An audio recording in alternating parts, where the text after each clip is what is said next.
Well, hello everybody. Welcome to Starry Tarot. Happy New Year's Eve, or New Year's Day, depending on where you are in the world. Hi E, or Aruba Trip 08. Hope you are doing well. How was that trip to Aruba in 08? Must have been pretty memorable.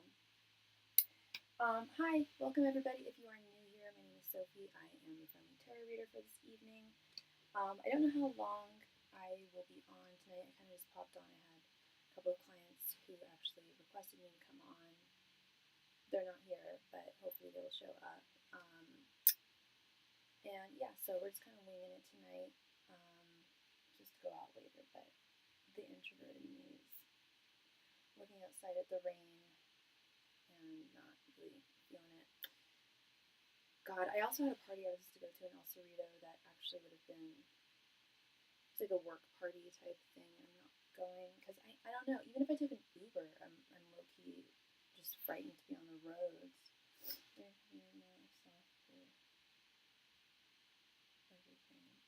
I'm happy to hear you're having a soft NYE. I think I know what you mean by that. Miss Wendy. Oh, why thank you. Yeah, I thought I'd get a little festive. This sparkly red thing. I got this in Paris from some like random little store for like €5 or something. I love it. Thank you. Oh my god, I got the most beautiful necklace yesterday. Y'all can't see it, but here, I'll show you. Maybe you'd be able to see it. I should probably just take it off and show you guys, but it is the prettiest necklace ever. It's by All Saints. No, this isn't working. Okay, never mind. But yeah, prettiest necklace ever. I'll have to show you guys some other time. How are you doing, Miss Wendy girl? What's going on with this?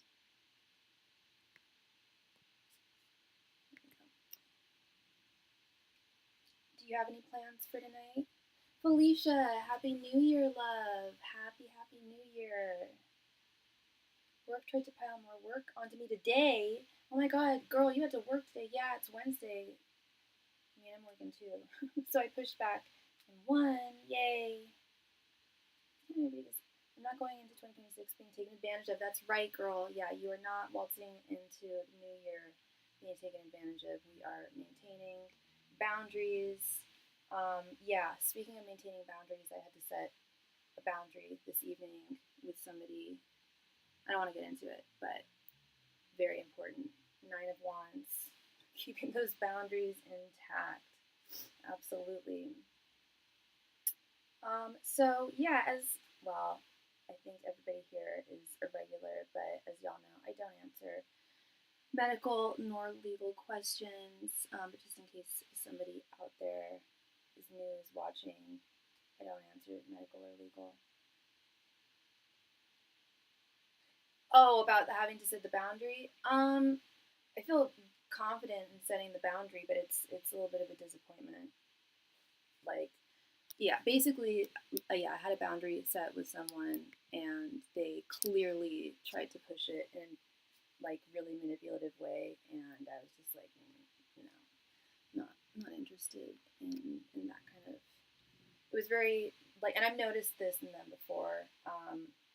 So yeah, but I feel very confident in the way I handled things. No regrets at all. Queen of Swords energy there. I'm also a psychic medium. I can communicate with those who have passed on. If that is a service that you are interested in, please let me know. I will need your person's date of passing, their date of birth, and their name, and of course their relation, their connection to you. Yeah, Wendy, the only regret I have is showing up late to my hairstylist appointment yesterday morning because I missed out on the wash and style. She did an amazing job, as she always does. She's just really good. And I know how to style it. She always does it the best. And they have that really nice shampoo there. I was literally like, okay, I was only 10 minutes late, but they had a 15-minute grace period. And when I got there, it's in the Haight, so it's like parking's pretty terrible. literally, and there was street sweeping that day, like on every street. So it took me like 10 minutes to find parking, or five. Basically, I was exactly 15 minutes late. And I swear the appointment ended a little bit soon. I'm gonna keep it real. Thank you so much. Yeah, it's definitely light. It's much more lightweight, but she didn't get to style it, so it's gonna look more zhuzhed up tomorrow when I style it for the first time. So I'm looking forward to seeing the results there. But yeah, no, I didn't like. It was weird getting a dry cut. I don't know if I've ever had a dry cut before, or at least not recently. But like once she started, I just showed her the picture. Like last time I got my hair done with her, I immediately took a photo when I left, and I love that photo, and I love that hairstyle. I'm like, just do this again. She's like, oh, I remember that. Yeah, no, I give that cut to, like, I guess it's like a regular cut of hers. So there's other girls out there with this hair, but super easy to manage. It grows out really nicely, and it just takes, especially for those with really thick hair like me, with the layers, it creates like a little retro look, and it's just lightweight. I love it. I love the little bangs too. Those will be more pronounced when I style them. Style it tomorrow. Yes, yes, they are curtain bangs. I need to blow dry them as such, but yeah, a little stronger on this side too. She puts like a little bit more like I'm guessing layers on that side, but and she's cool too. She's awesome. She's definitely someone I would definitely be friends with. Like if she wasn't my hairstylist, she's very cool. Um, and the salon's awesome too. Wait, for real? Do we have the same haircut? I was gonna say I'm assuming because I used to go to actually like predominantly Asian hair salons or salons like in like Japantown or like Chinatown or just a predominantly Asian neighborhood. Japantown has really good hair salons there. And ironically, the salon I go to is called Edo, which is a type of Japanese art, as you probably know, or maybe you don't. I don't know, but it's not actually an Asian man hair salon like a lot of salons I go to for my hair. But they know how they. I noticed they had a lot of Asian clients. I was like, okay, they definitely know how to handle my hair. And especially when it like if when I start getting it colored, which is inevitable within the next year, I'm plucking out too many grays, girl. I want to do navy blue, like so dark that you would only be able to tell it's blue in the sun type thing, like Sailor Mercury, you know. Um, I would only trust them with coloring my hair because, yeah, coloring dark hair is very dicey, as you probably know as well. I get curtain bangs, and it's a Korean place. Is it in Koreatown? I bet they have the best salons there. Yeah, no, they know how to handle thick hair. I go to. I'm tired. I was so tired of going to so many salons that just didn't know how to deal with my hair. Um, I would just be like, look, just pretend I'm an Asian person. Like, how do you deal with really like thick layered hair? It's just extremely like flat, straight as a bone, like no curl at all. And a dream of having a curl is but a dream. I don't know if that's the case for you. I mean, not everyone's hair is the same, but for me, if I like put them in curlers, sometimes I can get a curl, I can get a bounce, but it has an expiration date that's pretty fast unless I like just goop it with like horrible gel and super 80s style. Um, but yeah, curling irons. I would have to get a perm. I've thought about getting a light perm on my hair so I can get a little bit of curl because I just cannot. Yeah, I can't curl my hair. Even the best, like I use like the Dyson curler. It created a curl, but it lasted maybe like 2 hours or so. Oh, for real? Oh, you're lucky. Okay, so you got that stay power. Mine. I don't know what it is, but it doesn't hold. It doesn't hold. Doesn't hold styles very well. Falls flat. I also can't wash it. I don't know how frequently you wash your hair, um, but I can't wash it too frequently. Foxy's Tarot Oracle messages. Welcome, welcome, welcome, friend. Happy New Year. Yeah, my hair is more wire-like, so that's probably why. Interesting, interesting. Very cool too. Very convenient because then you have that flexibility literally and figuratively, you have flexibility. Your hair's flexible, and you have that. You can, have curly days or straight days.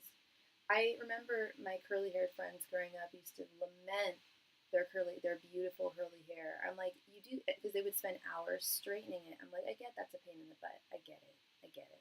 But once they straightened that hair, it was straight. Like they flat ironed it, they were good to go. Or alternatively, they could just do nothing with it and have these gorgeous curls. We always want what we don't have, huh? I think that's what it is. I do like my hair color. That I love. I never wanted to be a blonde. I don't want to be a blonde. No, it just wouldn't suit my personality, I don't think. Not to say that all blondes have personality, but my style, I think. I'm kind of, got a bit of an edge. I'm trying to share my channel with others and grow my channel. That's wonderful. I'll have to check out your channel, Foxy's Tarot Oracle Messages.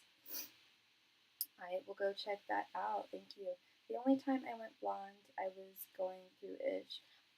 Yeah, I feel you there. I feel you there. I almost went blonde when I went through a big change in my life. I opted for I opted for a super short cut instead. I went like boy short. Like it's the shortest I'd ever had my hair, and it was really, really cute actually. I was like, no, I'm actually just gonna do like a pixie cut type thing, with bangs, super cute. But I don't know if I'm brave enough to get it again. So low maintenance too. But the wildest I've colored my hair was when I was 16 or 17. When Gwen Stefani dyed her hair pink. I was really into that. And so I got these like zebra strikes bleached into my hair. So 2005. I think this was 2005. No, it was probably 2003, probably earlier. And I had it dyed pink. And then when the pink, because that stuff fades really fast, but the bleach is permanent. And so I would just touch up the roots. And then I was like, oh, I don't have to just dye my hair pink. I can do it blue. I can do it green. I can do it purple. I pretty much did it like every shade of the rainbow. I never did yellow nor orange. Although it did I did red a lot, like crayon, fire engine red, like comically red. Like this sweater red. Speaking of which, I need my scarf. I want to get zhuzhed up. I want to feel zhuzhed. I want to feel zhuzhed. Not judged, just zhuzhed. Watch, I've lost my scarf again. If I do, I will legit have a breakdown. Here we go. I'll be like, that'll be the third skull scarf I've lost in like 2 to 3 years. What is going on? Now this goes with my outfit. I'm a little chilly. But yeah, it was like this shade of red. So yeah, whenever the like fun colors would fade, I would just find another fun color. Very French. Yeah, the cut was super French. Now that I think about it, yeah, that bold look. The zebra is very Christina Aguilera. I never thought about that. Yeah, it was, and I think a few other celebrities did it too. I loved it. I had so much fun with it, and like I said, I won't go back to the zebra stripes. Hell no, it's just a little too passe. Although I love retro hair. But yeah, next time I get my hair done, which is inevitable, the grays are coming through on Mama. I'm gonna do it navy blue. I was actually gonna do that this summer, and then I was like, no, I can wait on that. It's one more beauty treatment that I'll be bound to. I'm sure ladies know what I'm talking about out there. I also offer soulmate confirmation readings. I think that's pretty self-explanatory. If there's somebody in your life who you're wondering whether or not they're a soulmate of yours, we can ask your angels and your spirit guides directly, hey, is this person a soulmate? And if the answer is yes, they will explain why. If the answer is no, they will explain why not. Alternatively, we can also ask the question, just straight up if they give their blessing towards you and your connection with this particular person. And I will say getting their blessing I don't want to say it's a rarity, but in my professional practice, it has proved to be a little more difficult to get approval from our ancestral spirits. Doesn't mean that they don't give it. I only say it because when it is in Spirit's blessing, when Spirit does give their blessing, it truly is something major, whether it's romantic or not. It's definitely that person's definitely meant to be in your life in a major way. So it's a really interesting like barometer there. I would say our angels and our spirit guides are basically, a lot of them are our ancestors. So think of like the pickiest relatives that you have and how they always, just want the very, very best for you. Crystal Ray, hey girl, good to see you, good to see you. Of course you can donate, and you would be read for next, because the queue is currently open. I'm just having a kiki, just blabbing. I took the exam to judge. What will the result be? Will I pass? Hi, Aleda. Welcome. Happy New Year. I'd love to answer your question for you. All of my donation information can be found at the top of the chat. Thank you. And I also offer past life regression readings. Those are utterly fascinating.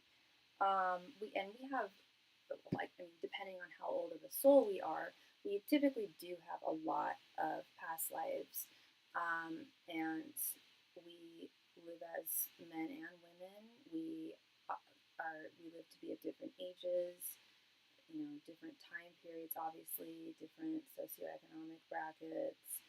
It's the differences run the gamut, but it's always utterly fascinating, and it doesn't have to be with the intent of illustrating a past life that will best serve you. It can be with any intent. It can be, please illustrate a past life of mine that was the most difficult, or please explain a past life of mine that explains this irrational fear that I have.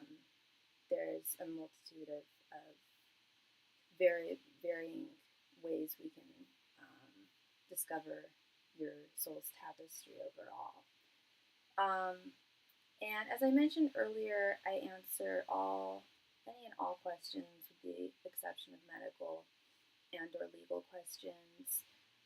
I've been doing a spread. Some of my clients call it the OG love reading.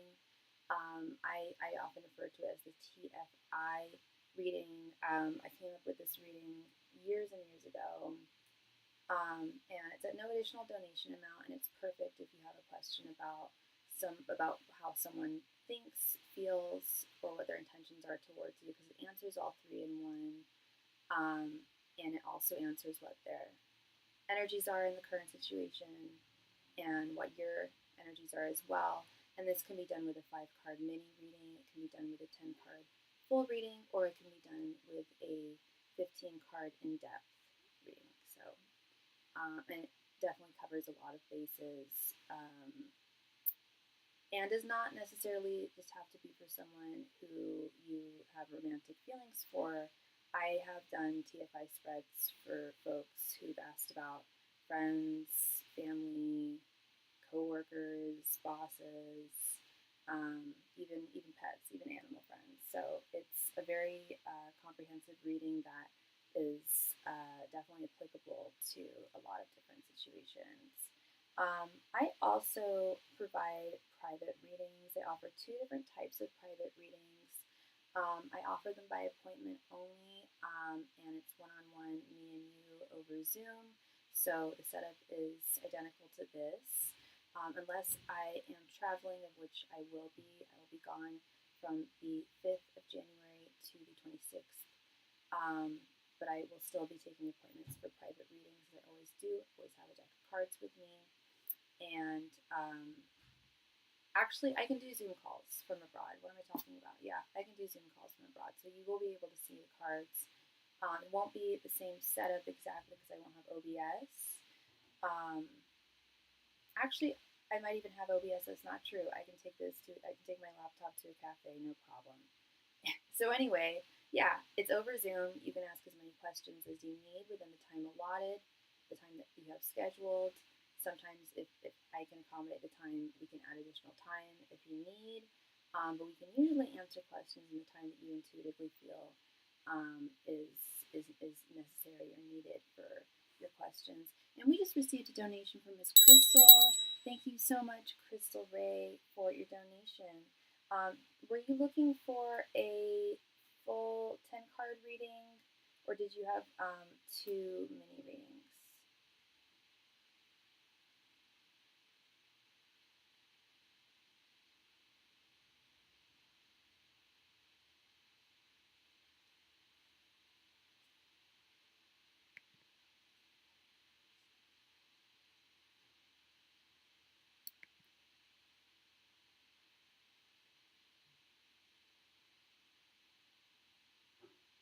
Two minis. You got it, love. Please go ahead and post your question right there in the chat. Thank you.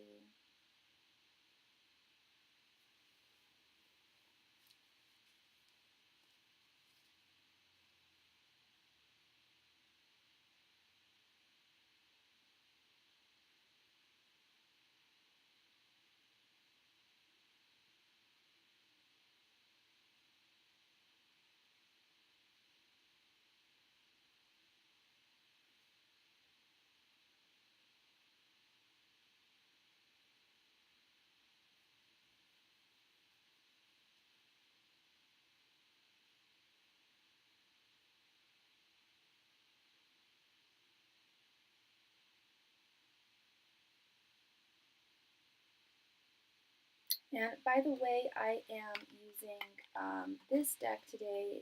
I can't read, I don't know if this is Russian or Ukrainian or Czech, but I just refer to it as my Slavic tarot deck. It's very beautiful Art Nouveau art. Let's see, where was this published? It just says made in the EU. That's very vague. But it's definitely in some Slavic language, so I just refer to it as the Slavic deck.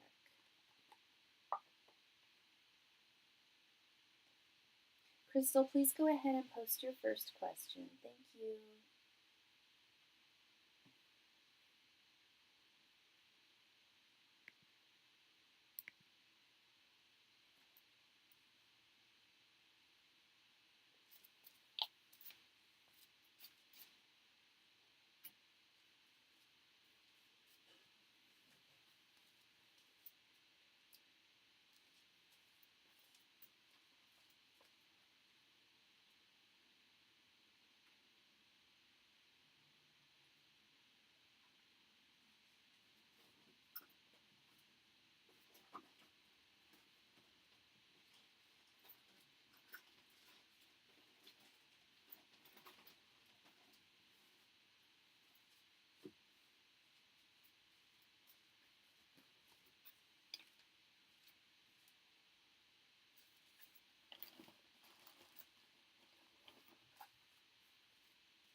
Crystal Ray, please come to the chat and post your question. Thank you.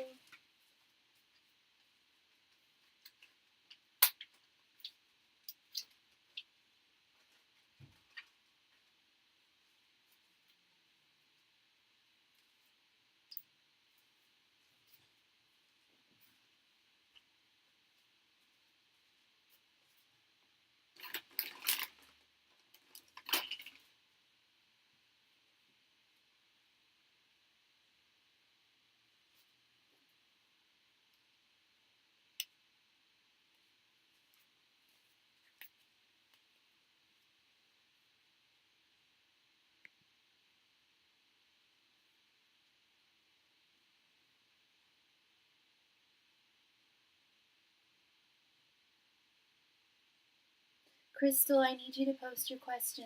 Thank you, hon.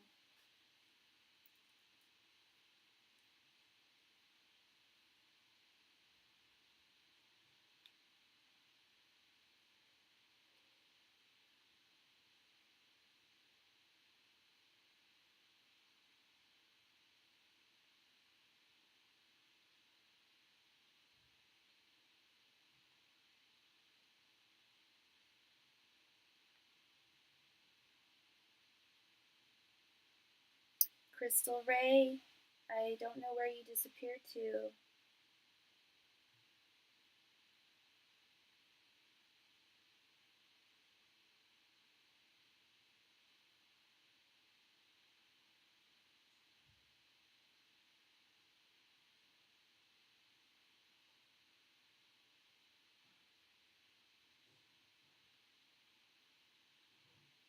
All right, well, it's been 3 minutes now.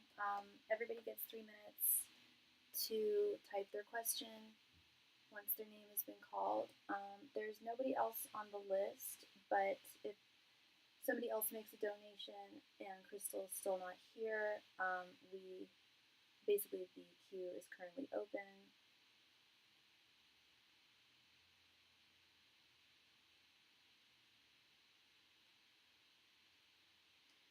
I am also still offering my yearly readings. I will be offering those, and what better day to do it, what better night to do a 2026 forecast than on New Year's Eve. Oh, you're all good, Crystal. Thank you. Thank you, love. Please go ahead and post your question. Thank you. Yeah, I'll be offering my 2026 readings for a limited time, only until the 15th of January. And it's going to be a little difficult for me to go live as often as I do normally in the month of January. I do offer them as private readings as well. If that is something you are interested in, I'm happy to type it up or do it over DMs. But yeah, they are available for a limited time only. And it's a great deal. It's 24 cards and 2 cards for every month. And it's only $26.26, which is a good deal. The 15 card reading is $21.21, so you're definitely getting a good value there. And it's, yeah, and even with SuperChat, it's $34.34, so definitely worth its weight. I grew up with a man named Corey. I want him so badly. Does he like me? We just texted and saw updated photos of each other.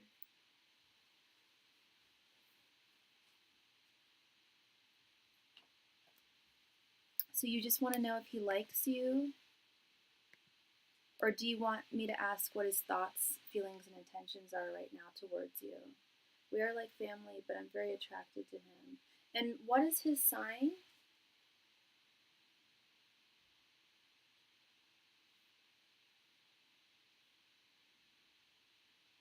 Okay. Angels, messengers, and spirit guides, what are Corey's current thoughts, feelings, and intentions towards Crystal? Angels, messengers, and spirit guides, what are Corey's current thoughts, feelings, and intentions towards Crystal? Angels, messengers, and spirit guides, what are Corey's current thoughts, feelings, and intentions towards Crystal? Angels, messengers, and spirit guides, what are Corey's current thoughts, feelings, and intentions towards Crystal? Angels, messengers, and spirit guides, what are Corey's current thoughts, feelings, and intentions towards Crystal? Angels, messengers, and spirit guides, what are Corey's current thoughts, feelings, and intentions towards Crystal? Angels, messengers, and spirit guides, what are Corey's current thoughts, feelings, and intentions towards Crystal? Angels, messengers, and spirit guides, what are Corey's current thoughts, feelings, and intentions towards Crystal? Angels, messengers, and spirit guides, what are Corey's current thoughts, feelings, and intentions towards Crystal? Angels, messengers, and spirit guides, what are Corey's current thoughts, feelings, and intentions towards Crystal? You're not sure. Okay. Do you know his birthday by any chance? All right, we have the Tower reversed. We have 5 of Pentacles reversed, Queen of Cups, King of Wands, and 8 of Pentacles. Okay. All right, girl. This looks quite promising. This looks really good. Let's start with your general energy. We have the Tower reversed. I feel like you are ready to fall very deeply for him, to fall very deeply in love with him. You're ready to be vulnerable and to surrender to that with this Tower reverse. Whereas in the past, I know you have known each other for a very long time. Um, it sounds like it, girl. It sounds like you're crazy about this guy. I can only imagine he's definitely your type for sure. He checks your boxes, and you love his family too. That's wonderful. That's wonderful.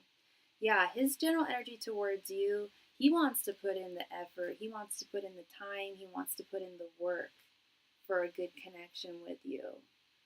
With this Eight of Pentacles, I like this, and I like his intentions, but we haven't even gotten to that part. This is good, girl. I'm loving this for you. His thoughts towards you, we have the Five of Pentacles reversed. He thinks that I think that he's had a thing for, I don't know if he's had a thing for you for a while and has kept it on the low low, or if this is a resurgence of feelings. But in the past, I'm assuming you guys never hooked up or anything. There was nothing, and now he's like, now I need to come in from out of the cold, and reconnect with her, and join forces with her, and have the honor of spending time with her and her energy with her, and possibly a life with her, in a way that I didn't in the past. He feels very romantically inclined towards you. He feels that he feels like you are like an ideal romantic counterpart for him with this Queen of Cups.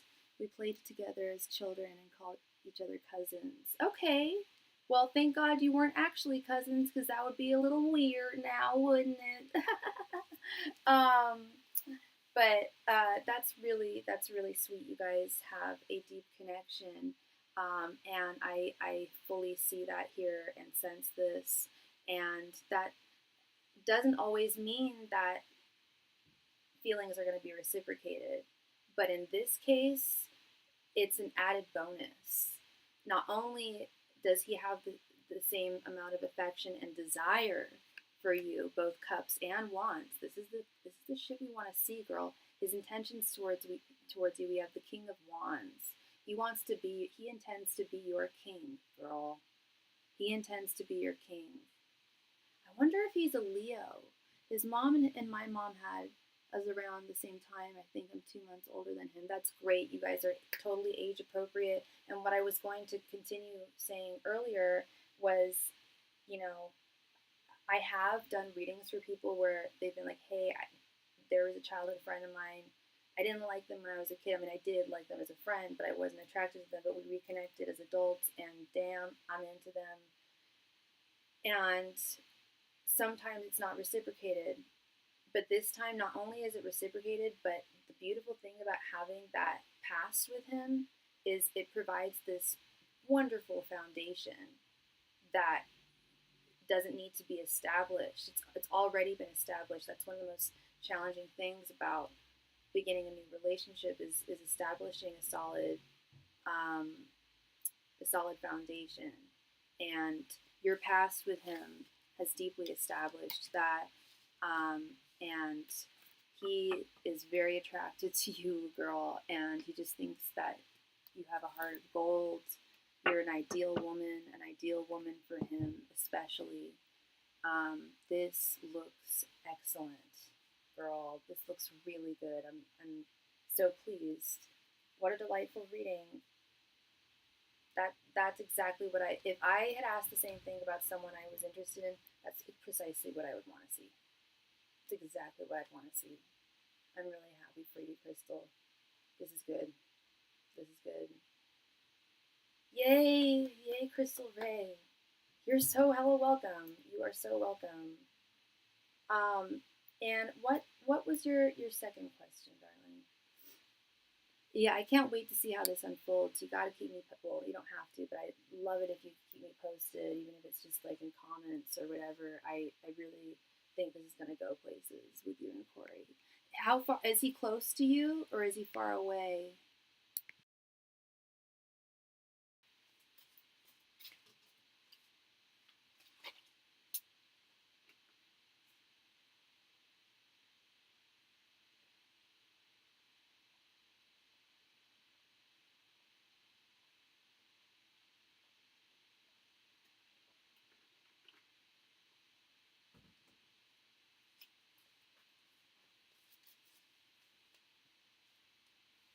He stays close. That's great. That's great. That's perfect.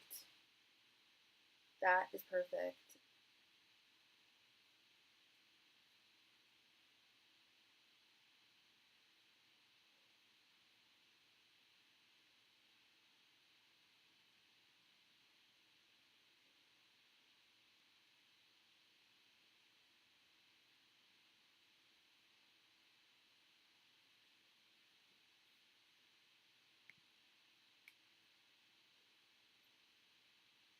I did a reversal on my burglars and it went perfectly. What's going on with them? By reversal, do you mean you did a spell? Some kind of spell work? The candle burned clean and clear. Okay. And what was the intent of the spell work? Was it like return to sender? I'm not here to admonish you or judge you. I just want to know. Okay.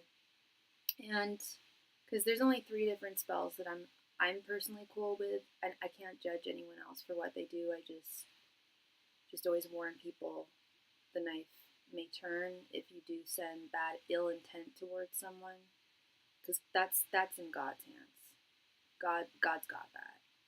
But if you want to expedite karma, or it was a return to sender, good girl, good girl. And did you do, when I do return to sender, did you also, this is going to sound crazy weird, and it is a little difficult when, especially when you have anger towards someone who violated you or threatened you, which you were. I also, and you probably didn't do this because I didn't suggest it. Maybe you did, but I always add blessings. Used reversal power, right back to them. It's kind of like the I am rubber, you are glue thing. Like whatever you send in my direction is going to come right back to you, baby. And with that, I always say, and I send you love and blessings. It's hard to do, but and because you got to mean it too, because those people need love, they need blessings. But here's the good thing: is if they are not the good thing, but they're likely not, they're so low vibrational, they're likely not receptive to love and blessings.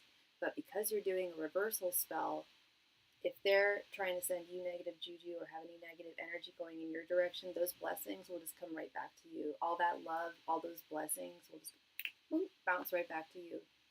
It's funny, I was under a spiritual attack once about 3 years ago, and my roommate and me were very vigilant every night. We did a return to sender, and then my mom suggested the blessings and love part, and I was like, oh, that's tough, but I'll do it.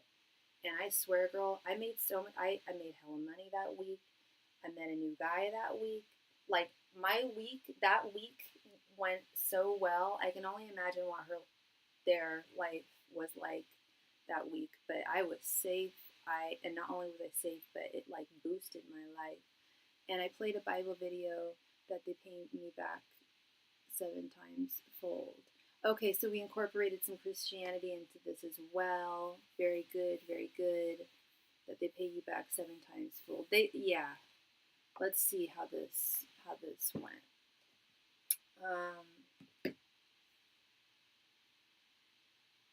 Good for you, Crystal.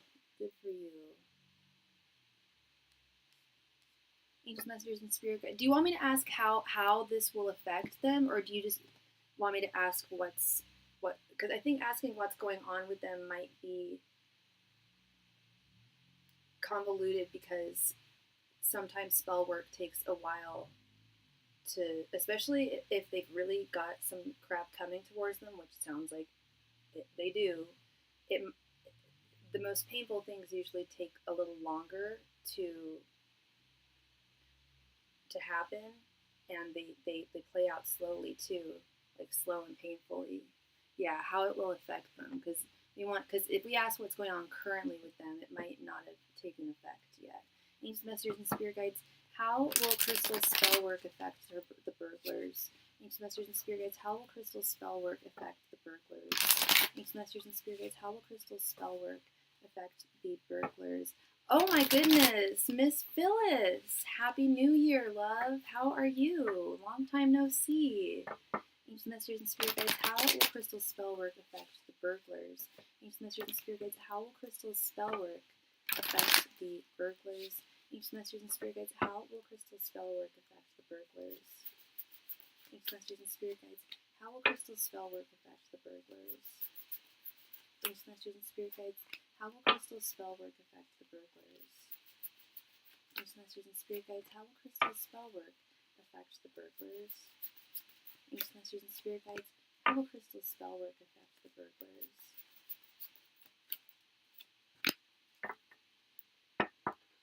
Fantastic. I saw Aaron over the holidays. You did? Wow, that's wonderful, Phyllis. Did he come to visit you, or he came to visit family and you guys saw each other? Or did you get to go out to Ohio? Thank you, Miss Crystal. Yeah, of course, and Happy New Year's to you as well. And thank you, Wendy, for your donation, girl. Let's go ahead and quickly add Miss Wendy.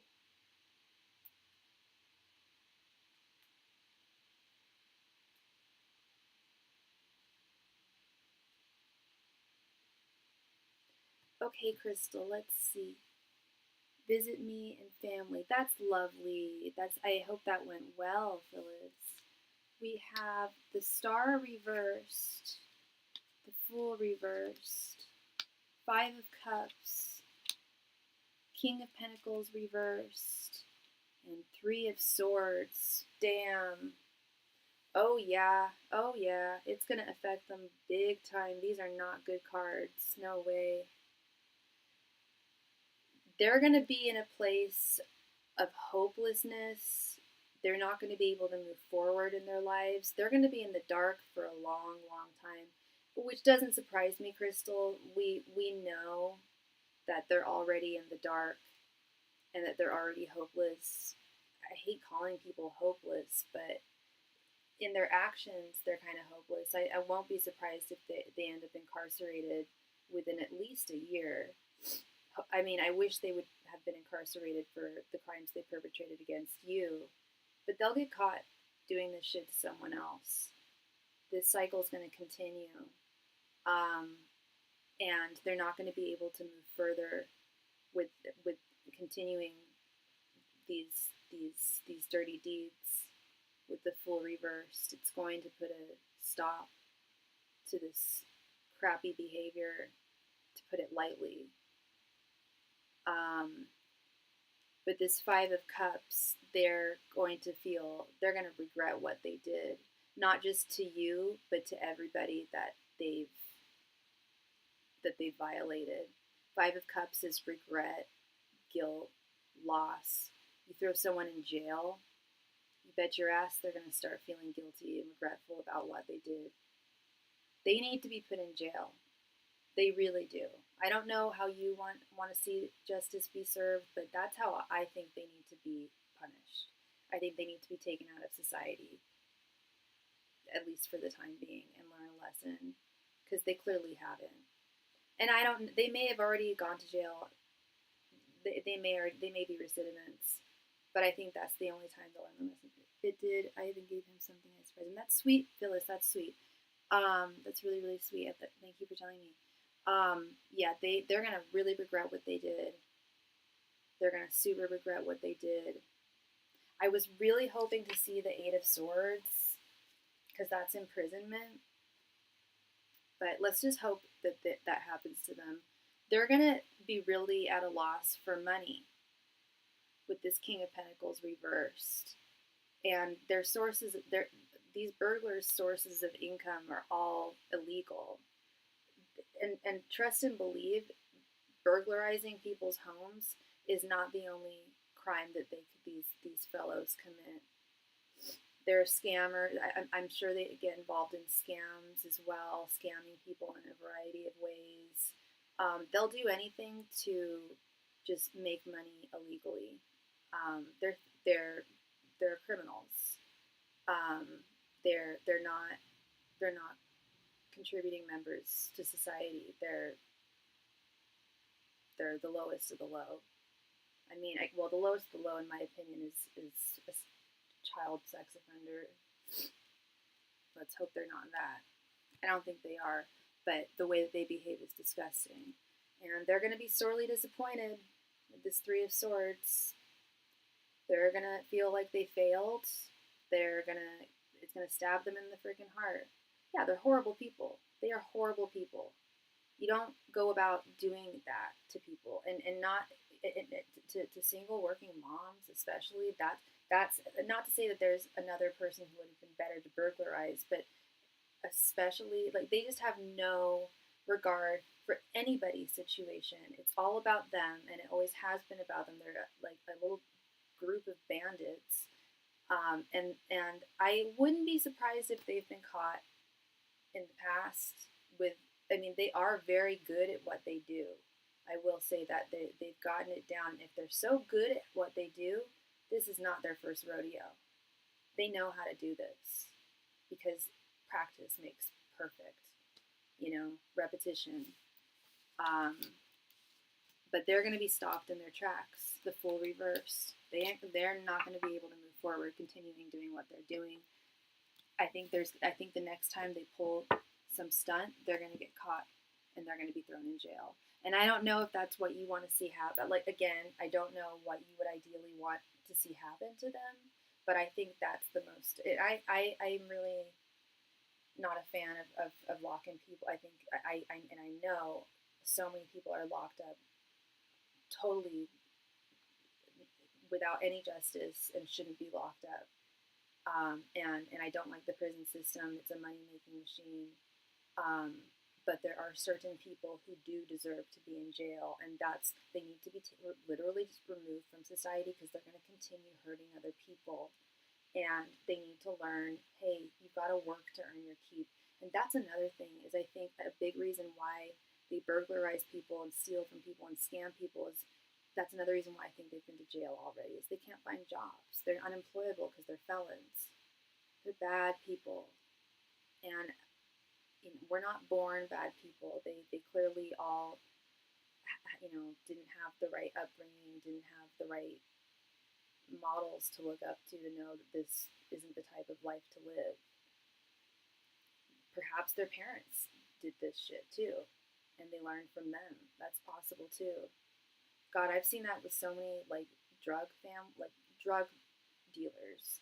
Like my mom sold drugs, so I sell drugs. Like it's a lot of people do what their parents did, and anybody can be a parent, even a criminal.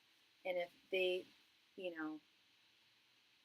I feel like there's a professionalism to what I think they see it as like a profession, and it's not. And their mind is warped, and I pray that they get that justice. I just want to see them locked up. I'm really upset that they weren't able to catch them and lock them up because they're going to strike again. And I just pray that when they do strike again, they get caught. Thank you so much, Crystal. Thank you very much. I'm so excited about you and Corey. You got to keep me posted on that, please, if you can. That looks just so totally promising. I love it. I love the energy. And I think you did a great job with this return to sender. You handled it very well. You didn't send them any hate. It was just, hey, like, God, please come through, expedite the karma that they need, just, so I can have some peace knowing that I won't be not just I won't be troubled by them again, but they won't trouble anyone else. It needs to stop. Yes, it is. A wonderful way to start the new year, I feel. A wonderful way to start the new year. Clearing yourself of that energy, and inviting new energies into your life. Thank you, Crystal. Miss Wendy, thank you very much for your donation. Please go ahead and post your question right there in the chat. Thank you.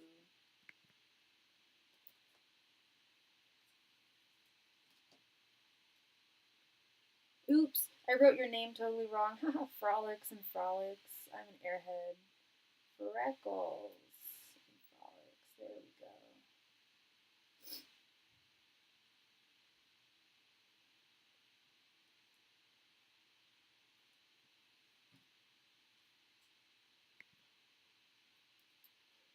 Would my ancestors give their blessings For me, for my move abroad, great question. I don't know if I told you, but I did a reading. I need to go to another reader and ask, but I did a reading asking how my trip to London will go.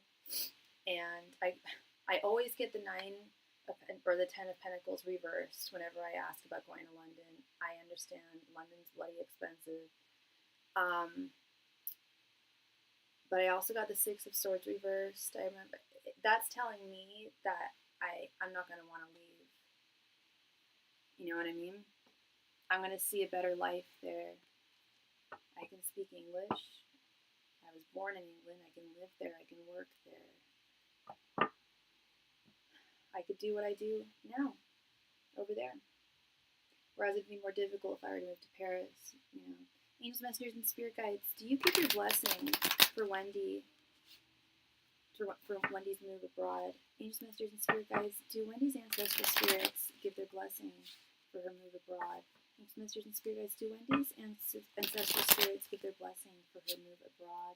Angels, messengers, and spirit guides, do Wendy's ancestral spirits give their blessing for her move abroad? Angels, messengers, and spirit guides, do Wendy's ancestral spirits give their blessing for her move abroad? Angels, messengers, and spirit guides, do any of Wendy's ancestral spirits give their blessing for her move abroad? Angels, messengers, and spirit guides, do Wendy's ancestral spirits give their blessing for her move abroad? Angels, messengers, and spirit guides, do Wendy's ancestral spirits give their blessing for her move abroad? Angels, messengers, and spirit guides, do Wendy's ancestral spirits give their blessing for her move abroad?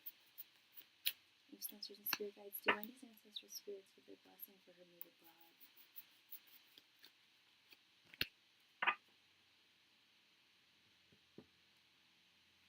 I know, it is expensive as heck, girl. I was going to take myself to high tea. I think I still am, but damn, is that expensive. My goodness.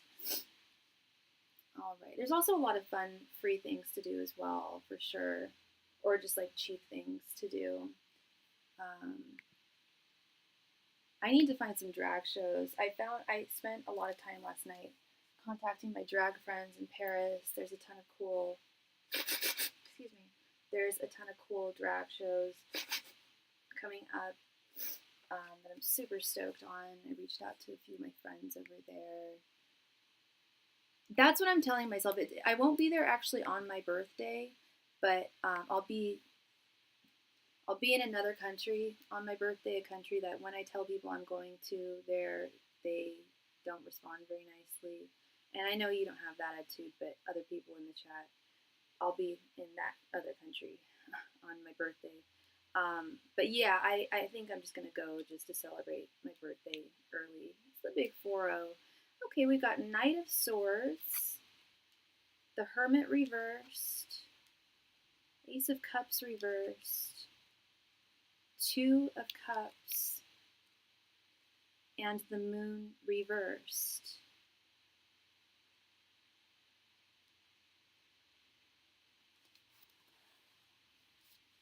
Do they give their blessing?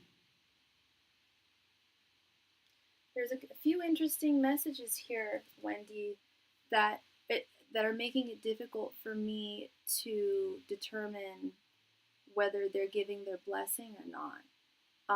But they are saying that you would definitely find success there. It would be very, very fast paced.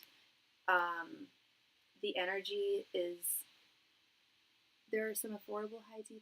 I looked up the Savoy, what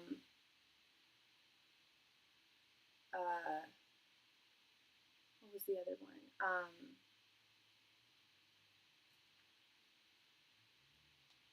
Real quick. What? Harrods, and what was the other one?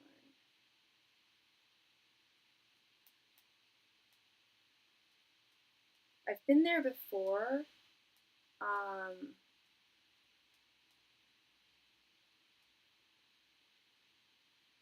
Claridge's. That was the third one.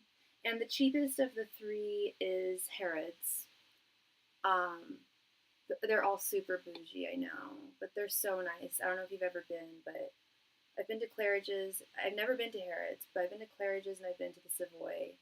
And yeah, like it's I do like really bougie. So I'll keep it real. I'm not a bougie girl, but I play one on TV. So yeah, I figure I haven't done high tea in 4 years, so I might treat myself. But it's like an extra 20 pounds just for one glass of champagne. I'm like, for real? I went to high tea at that pink room that went viral. Sketch. Ooh, okay, I'm gonna write that down. I'm gonna write that down. And there was another place. I'll ask ChatGPT about that. She's been my itinerary girl. Another place my parents suggested actually to get high tea was called like the Gold something Palace or something, some palace, and that looked fantastic. That looked like more of like a like kind of like a Russian tea room, like the one they have in New York. I've never been there, but I've always wanted to go to the Russian tea room. But yeah, I like the bougie ones, but it's just like, holy boy. So I'll check out Sketch. Yeah, if I do one of the three, I'll probably do Harrods and skip the champagne and just go for the finger sandwiches and whatnot. So yeah, the energy of London is just very attuned with you, and you would definitely find success quickly in a fast-paced way. Um, it would also enable you to, and I'm not saying that you're a super introverted person who needs to get out of their shell. I don't get that vibe from you. But I also, we talk online. But I know your life as well, and from what it sounds like, you're a very gregarious person who doesn't have difficulties talking to new people. You're quite confident. It's not like you're hiding in your shell here. Um, but I feel like London would enable you to be yourself more. And I'm not saying that you're fake or you're not totally yourself, but I I mean even with myself, I think with most people I know, in certain environments, there are certain aspects of ourselves that we might conceal a little bit. And I see this also with the moon reversed.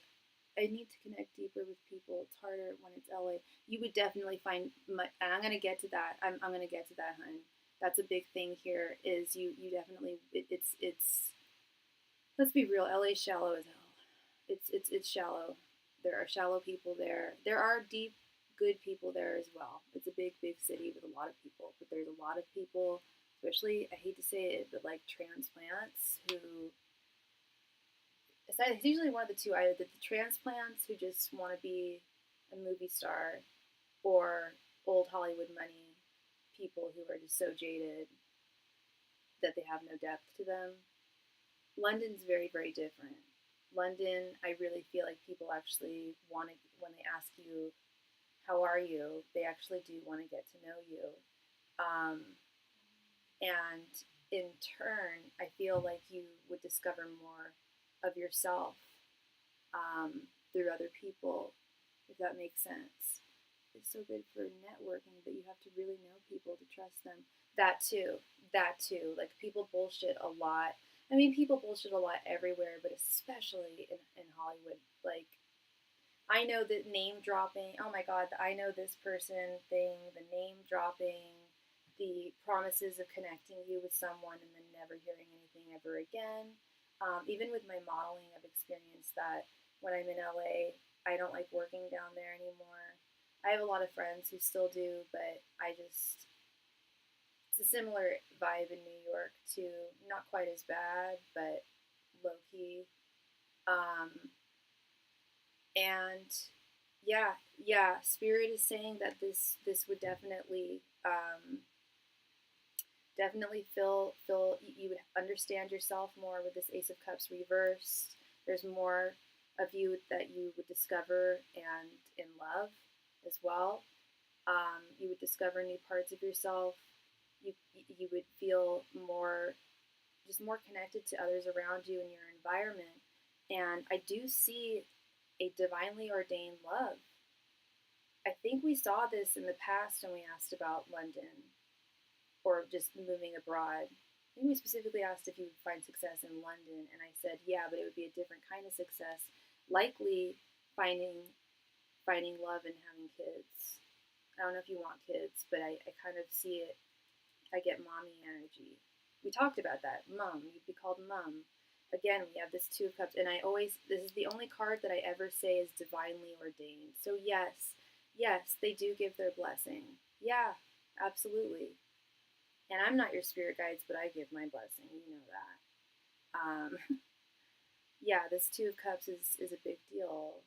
You mentioned success through failure. Yeah, and it doesn't mean that you won't be working ever again, or that you'll have to totally eschew work unless you wanted to and are able to. Then that's also a possibility too.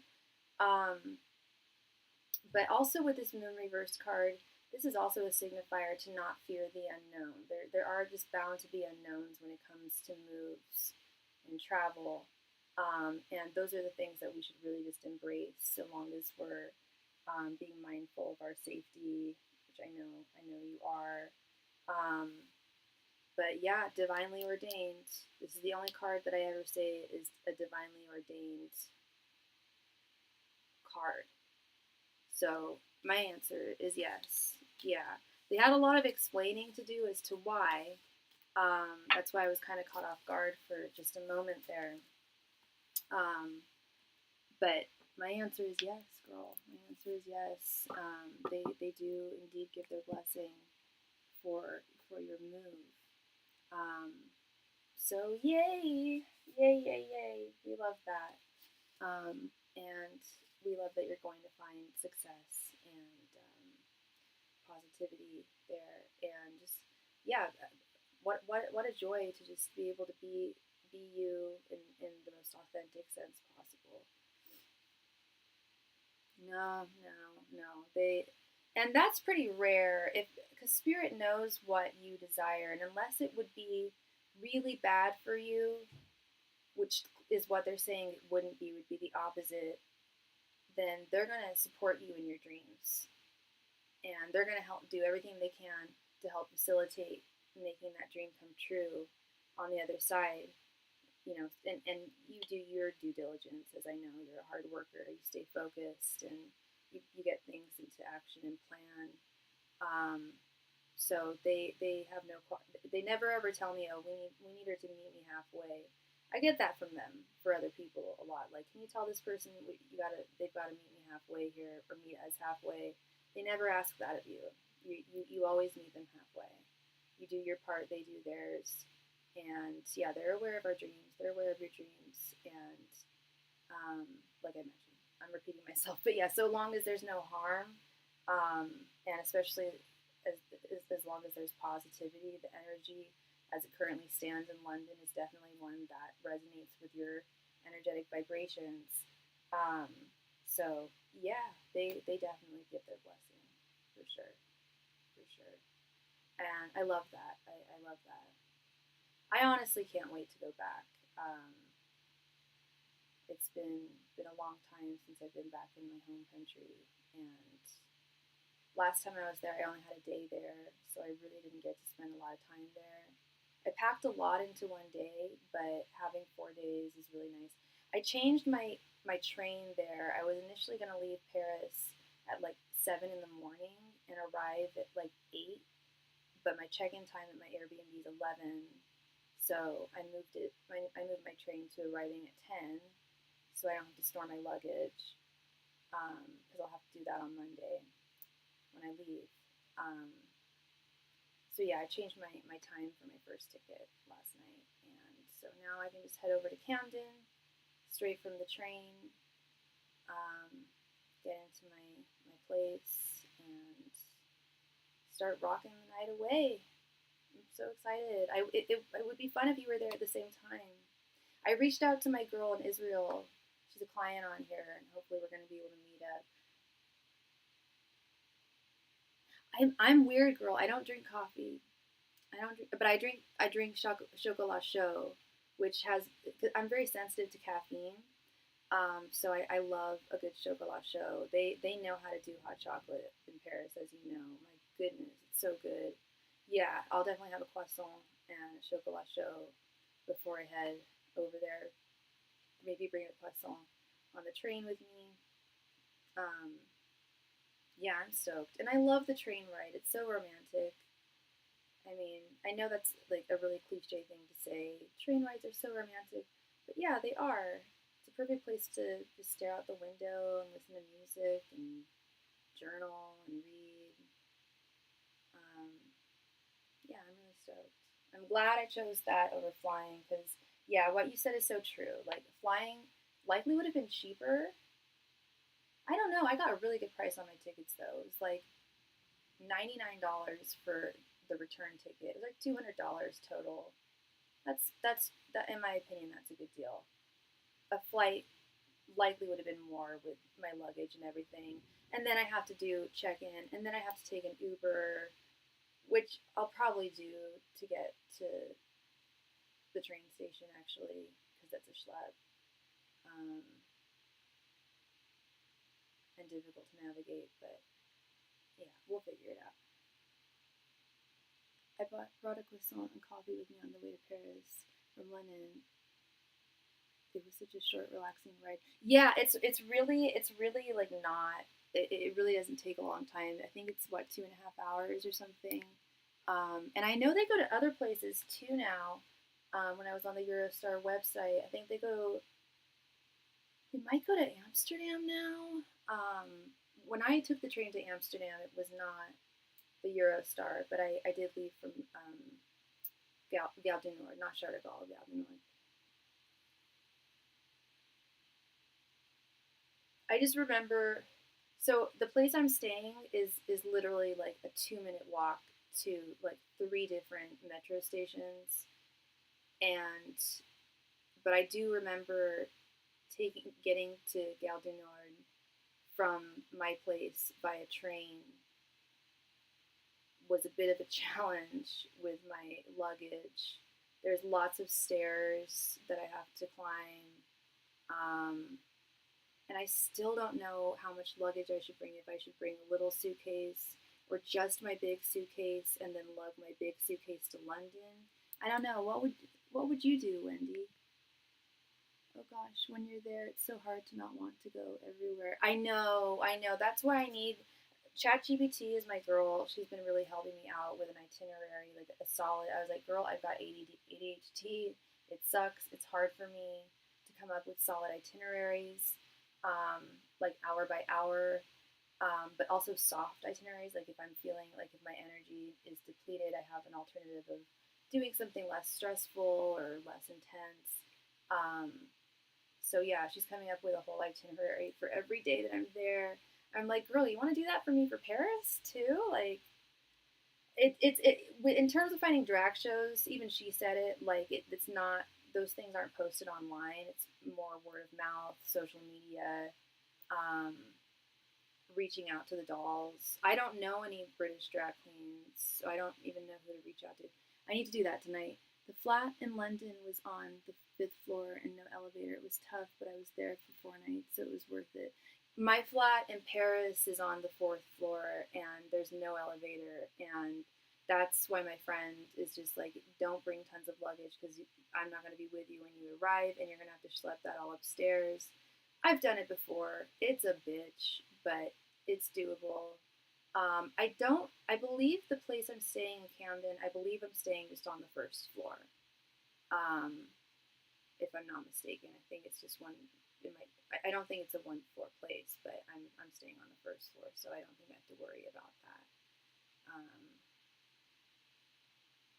Yeah, I didn't check out the Airbnb too much. All I wanted to see was that it was in Camden. It was clean, looked nice, and location.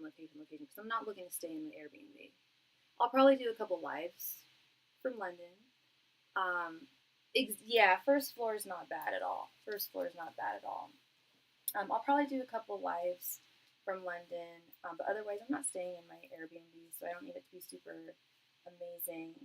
Um, but it's like a 2 minute walk to the tube station. Um, so that was all I really needed to hear. And apparently, there's a on Friday night. There's a drag trivia night. I'm probably gonna hit that up. There's so many things I'm gonna do. I'm so excited. I'm really scared about jet lag. I'm really concerned about jet lag. Being super exhausted because I've got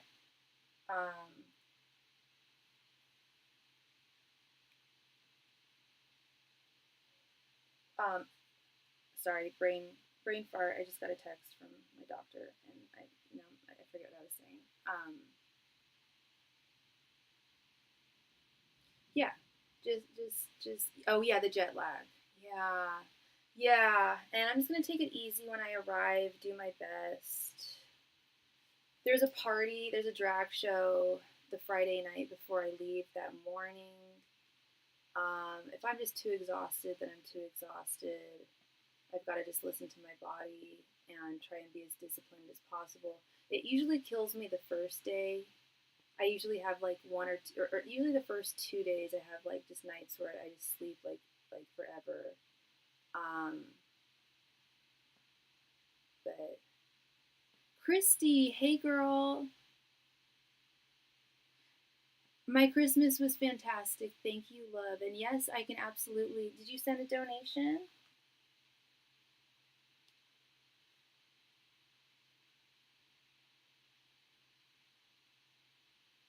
And yes, I can absolutely read for you after my live. And I'm so excited. I'm going to see the Stranger Things finale tomorrow. Oh yeah, it played. I thought it was on tonight. My mom's really into Stranger Things.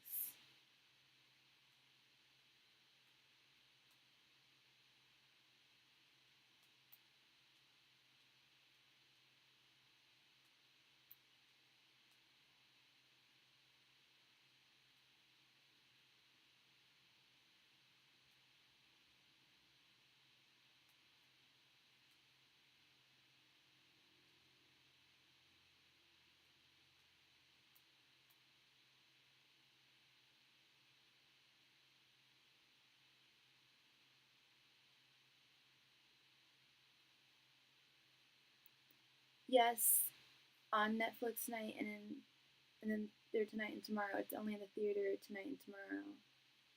Oh, really? I didn't know there was a theatrical release, and then it's going to be on Netflix. Interesting. Okay.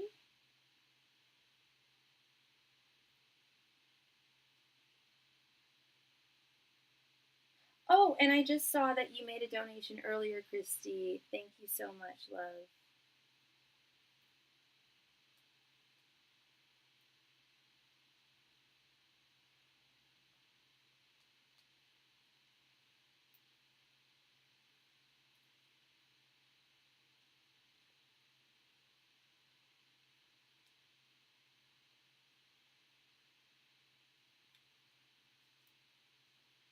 Yep. Yeah, and they're all getting older now too. It's coming to a close. I still need to finish. I don't know if it's season 4 or season 5, but it was the one like in the summertime. Um and or was it no, it was the one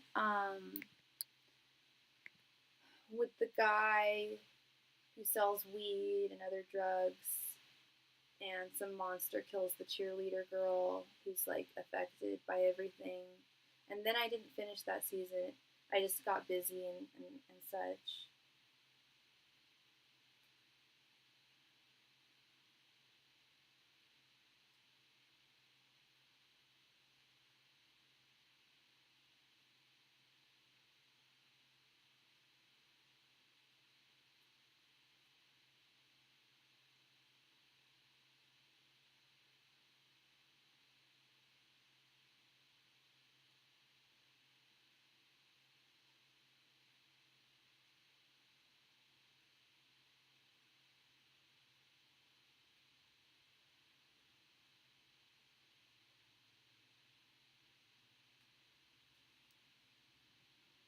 So the donation queue is currently open.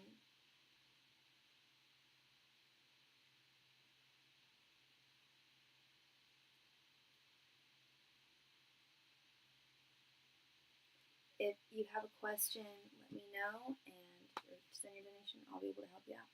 I'm about to make my black eyed peas for good luck. All right, is that a tradition that you do every New Year's Eve?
Hey H, Happy New Year, girl. How are you doing?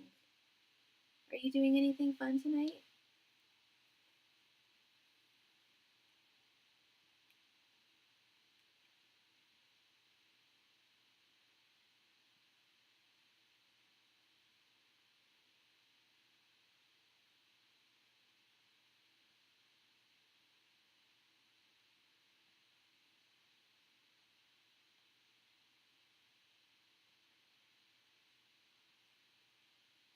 Ooh, yummy, yummy.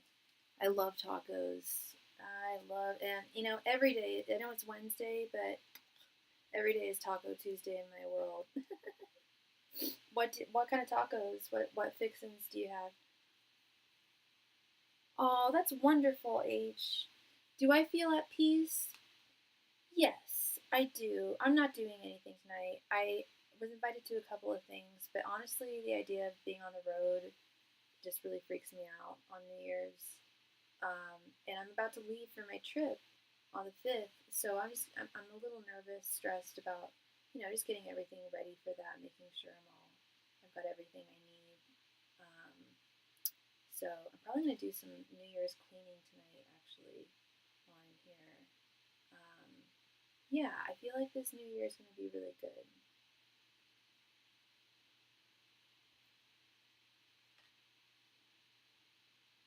Don't quote me on that. I'm just being a realistic optimist.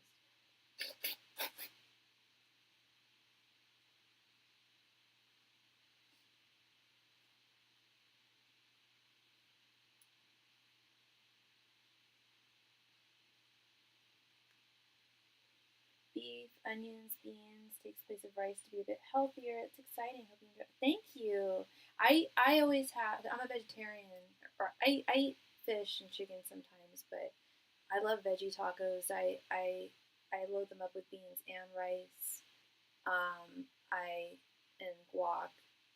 Uh, I love like crema fresca or creme fraiche. Hella good. I think it's much yummier than sour cream. Um, of course, cheese. We love cheese. Um, and olives. I love olives on my tacos. I used to work at my first job when I was in high school with my friend. I worked at a Mexican restaurant, and it got me in love with Mexican food.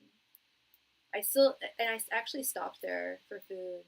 It's like, yeah, it's a really good burrito place, and they have one in Marin, and it's definitely changed after like 20 odd years, but it's still good. Am I escaping the cold? I'm doing my best. It's raining. It's pouring down. Well, it's not pouring, but it's raining. That's another reason why I don't want to go out on the road. I certainly don't want to drive. Like I was invited to a party in El Cerrito. Well, basically on the other side of the bridge, like right near Oakland. I live in San Francisco, but it's like on the other side, like in Oakland. And I don't want to cross the bridge. I don't want to drive. Even taking an Uber kind of freaks me out. It would have been good for networking for work, but I don't know. The introvert in me took over. Sounds good. I add cheese, guac, sour cream as well. You stopped at the same place you worked at. That's so cool. Yeah, because it's a very small chain in the Bay Area. I think they have like 4 or 5. They still have the one that I worked at in my hometown. Um, and last time I went was like 3 years ago, and it was still exactly the same. Beans taste the same. The guac hasn't changed. I need to know the recipe for guac. I should have stolen it when I worked there because it is the best guac I've ever had. It is so good. And I've been to Mexico, and the Mexican food there is infinitely better. But damn, best guac I've had is at this one place. And yeah, no, it's good. The beans are delicious. The rice is so good. Yes, you don't want to drive in the rain. It's crazy out there. Plus, many people are drinking. Exactly, exactly, exactly. Like even if I'm not drinking, which I don't drink and drive, it's a big no-no for me. I would take an Uber if I'm gonna go to a party. I will likely have a drink, so I would take an Uber. But that's what I'm saying is like just the roads are so volatile and treacherous. Even if someone else is driving me, I still feel nervous. Which sucks. I maybe I'm being a little paranoid, but it's just a night like any other night, and I have plans to go. I have so many plans to go out when I'm on vacation. I may as well, punk hunker down and get things done that I need to get done. Steal the welfare recipe, right? They just share it with all the workers and veterans. They owe you, right? And I got paid. I mean, I was 15, 16. I was very young when I worked there, and it was chill. It was chill because it was right near my house. I was able to walk there, and like I said, I had two friends that worked there. My girl got me the job there, and then I brought my homegirl on board. So the three of us were there. It was awesome. And then there was another girl from my high school. She was one of the popular girls, and she was older, and she had the best hair. She won best hair like every year in the yearbook. She had this beautiful, like the softest ginger, long hair, and she was hella beautiful and hella popular. And I was always scared of her. And then when I worked with her, I realized she was a huge goofball. She was so funny and just like chill, and even said hi to me in the hallways. Really sweet. Just goes to show, don't judge a book by its cover. I thought because she was so pretty and so popular that she would be mean, but she was so sweet. Shout out to Sarah Quintero. She was a rad chick. Hope she's doing well. It's cool to work with friends. I bet y'all ran that restaurant, but I bet you had lots of fun, and you're so adorable being mesmerized by that pretty girl right here. Oh, she really had the best hair. She really did. She was also an Aquarius, and you know how we have great hair. I've read that in so many astrology books. Like, best hair award goes to Aquariuses. Even if it's not like gorgeous, there's something very unique about our hair. Like, not to toot my own horn, but I'm a white girl. Not a whole lot of white girls have thick black hair. Irish girls do. I look like pretty much every other Irish girl. If I were to go to Ireland, I would blend in, but it looks a little different.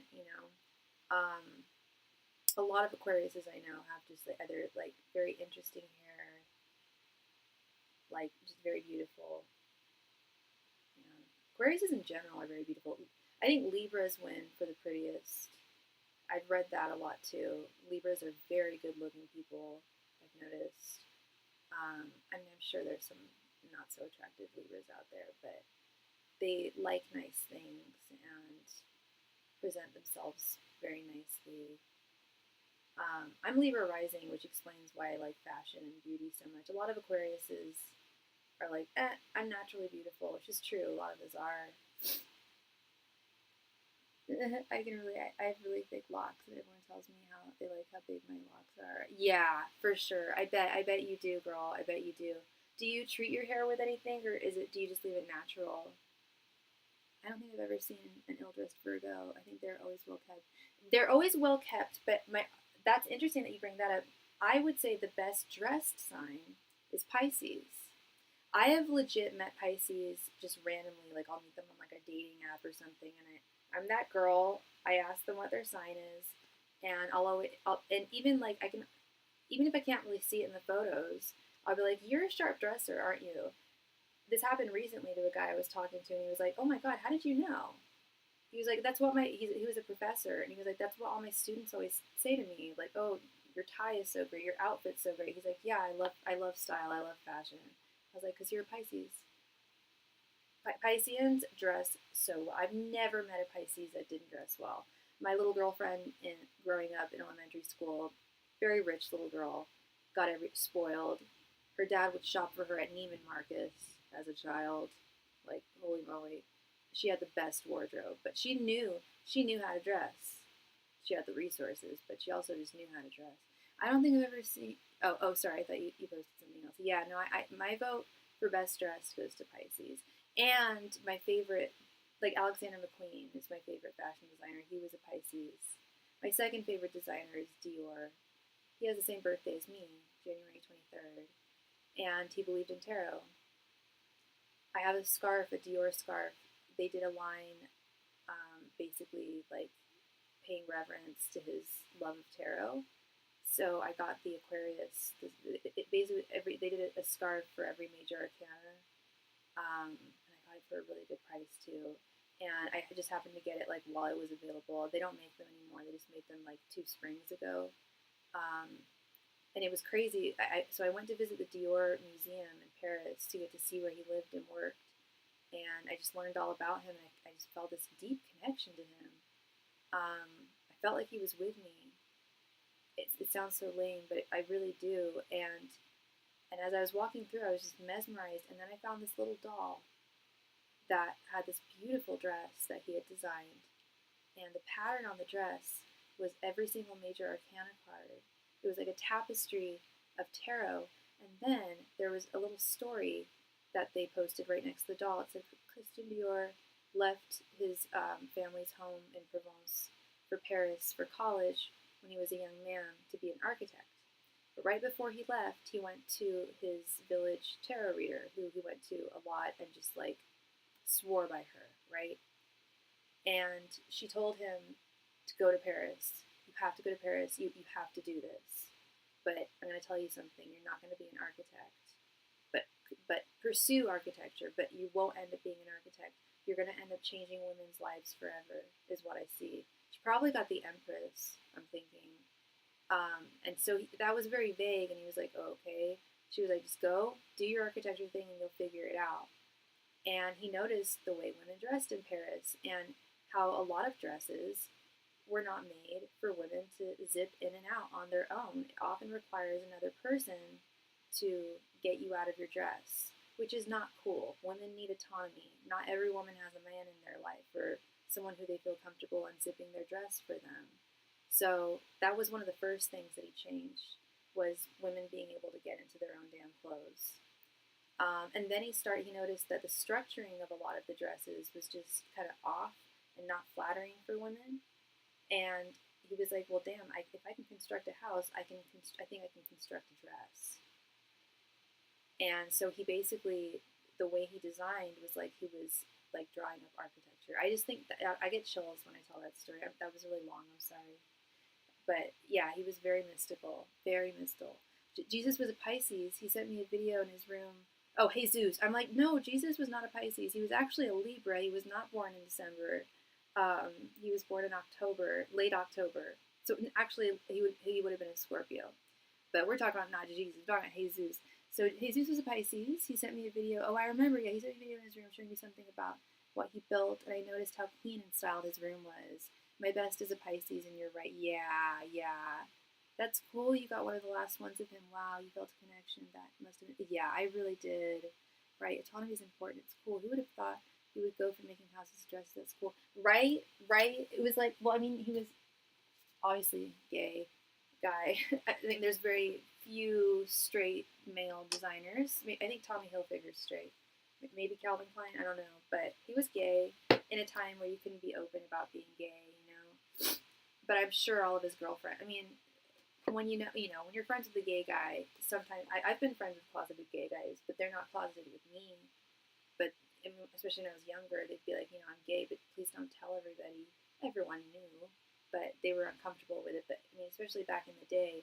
So I'm sure he had hella girlfriends, not like friends that were his homegirls, and they probably complained about it, like, oh, like I don't have a man, like can you unzip this for me?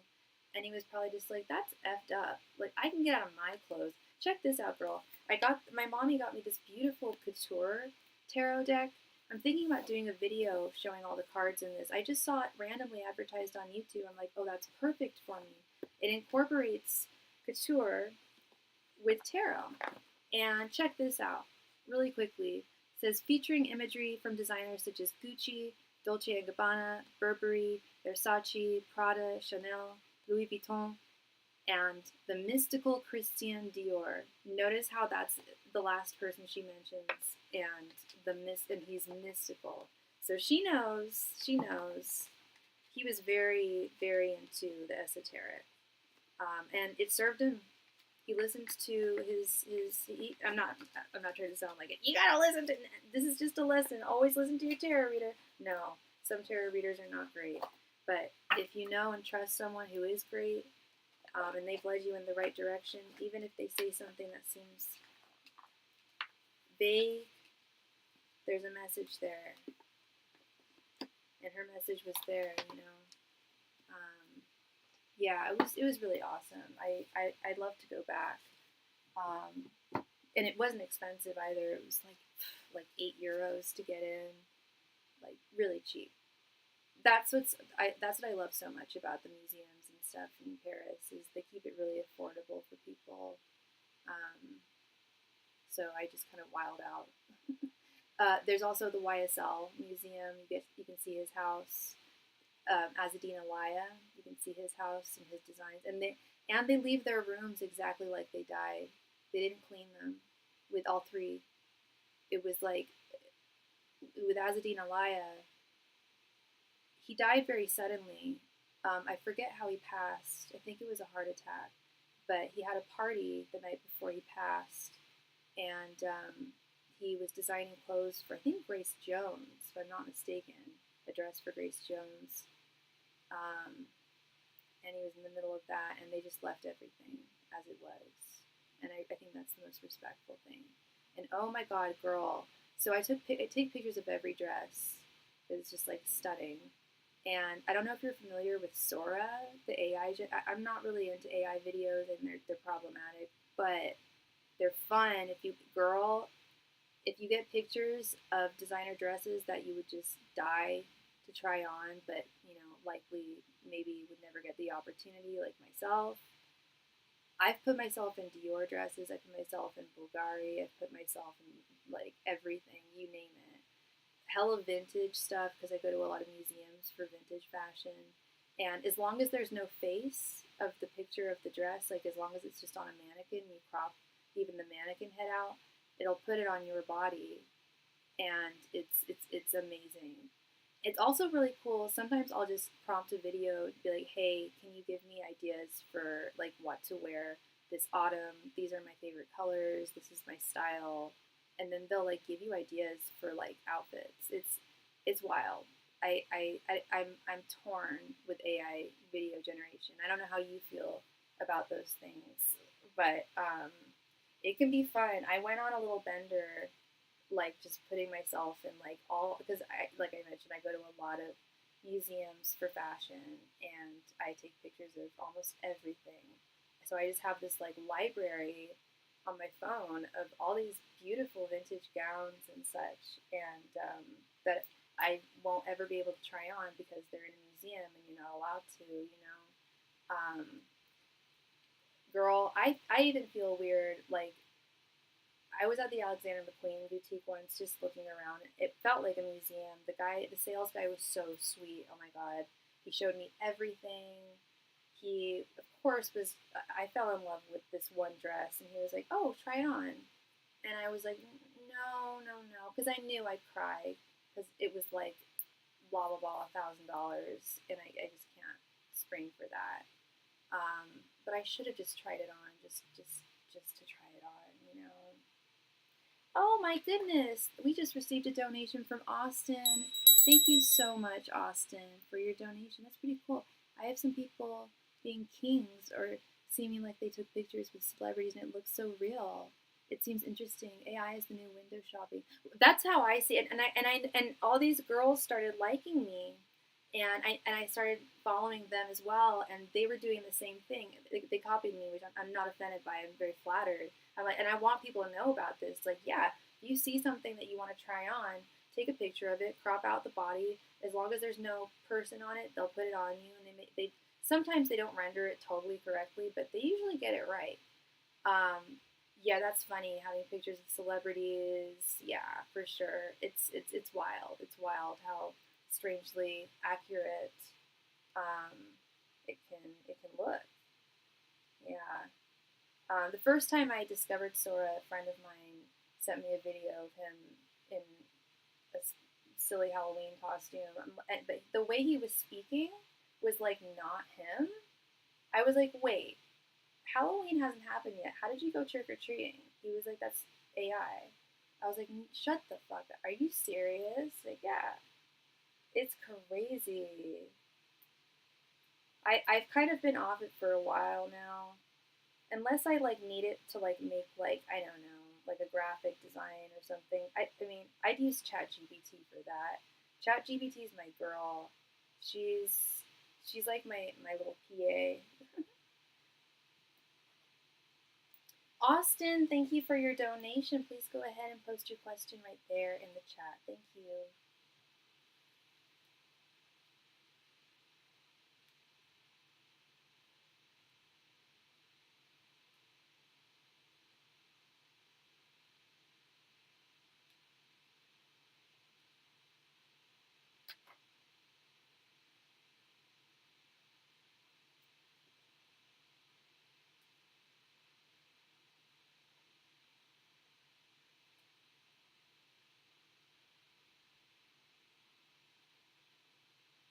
Austin! Austin, please post your question. Thank you.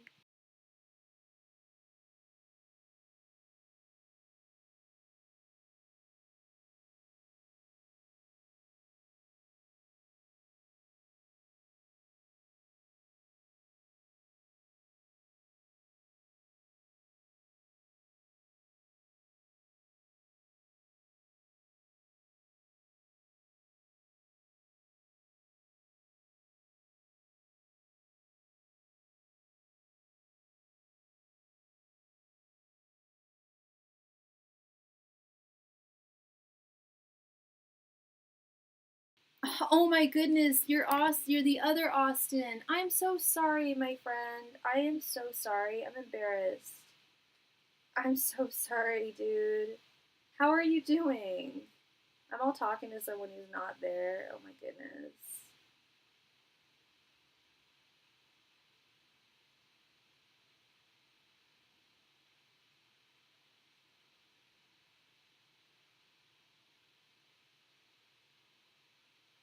You're just wondering how 2026 will start out for you.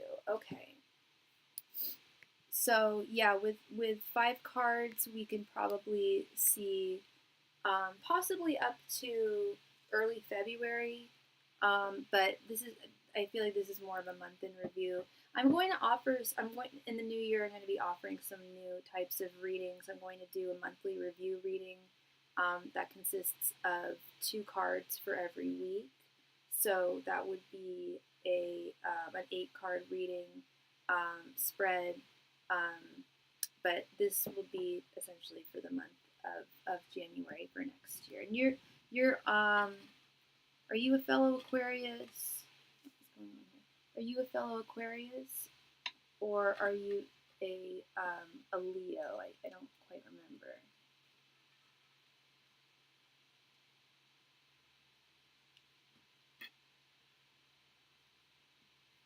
Here we go.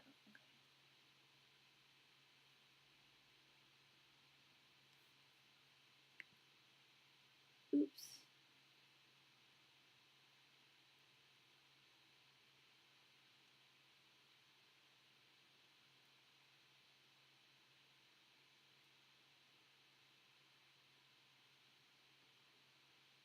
There we go. Okay. Aquarius. All right. Angels, masters, and spirit guides. How will the beginning of 2026 go for Austin? Angels, masters, and spirit guides. How will the beginning of 2026 go for Austin? Angels, masters, and spirit guides. How will the beginning of 2026 go for Austin? Angels, masters, and spirit guides. How will the beginning of 2026 go for Austin? Angels, masters, and spirit guides. How will the beginning of 2026 go for Austin? And if you're interested in a 2026 reading, we can do the entirety of your 2026 if you're interested in that. Here, let me give you the information for that real quick. That's 2 cards for every month. I offer these every year. They're very, very popular. People really like them. They're very comprehensive, and it's a good deal because you get 24 cards. So, angels, masters, and spirit guides. How will the beginning of 2026 go for Austin? Angels, masters, and spirit guides. How will the beginning of 2026 go for Austin? Angels, masters, and spirit guides. How will the beginning of 2026 go for Austin? Angels, masters, and spirit guides. How will the beginning of 2026 go for Austin? Angels, masters, and spirit guides. How will the beginning of 2026 go for Austin?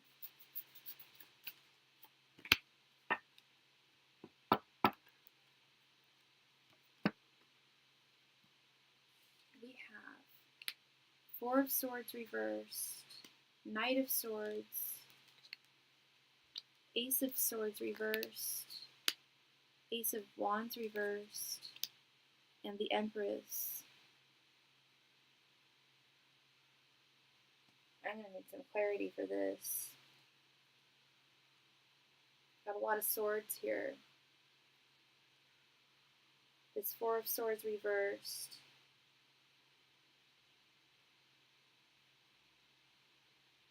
Yeah, it's usually a sign that now would be a good time to take a breather, to take some time off. Do you work full time, Austin? Because I am getting an energy of burnout, um, an energy of well, I feel spirit pushing you to take some time for yourself and really nurture yourself and reflect on things. And if you can, take a little vacation, try and get away, even if it's just for a short while and not too far away. Because it looks like there's been a lot of frantic energy in your life, somewhat chaotic with this Knight of Swords. Things have just been moving really, really quickly and possibly not in the direction you'd ideally like them to go. And Knight of Swords is also a sign that you might be overthinking things and kind of stuck in your head.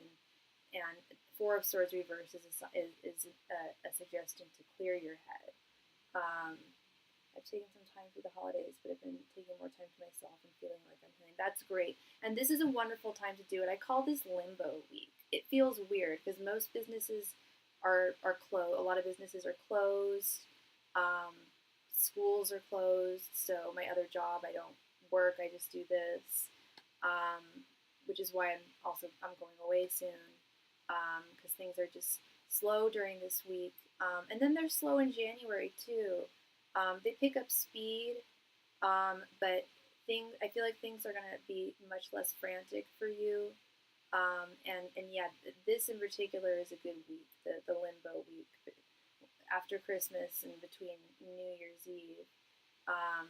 And that will come to an end tomorrow. Speaking of endings, we have both the Ace of Swords reversed and the Ace of Wands reversed. I shouldn't say speaking of endings. I don't see these as endings cards. I see them as missed opportunities. Ace of Wands reverse being a missed opportunity. We just received a donation from Miss Debbie. Thank you so much, Debbie girl. Thank you, thank you. Let me quickly add you here to the queue.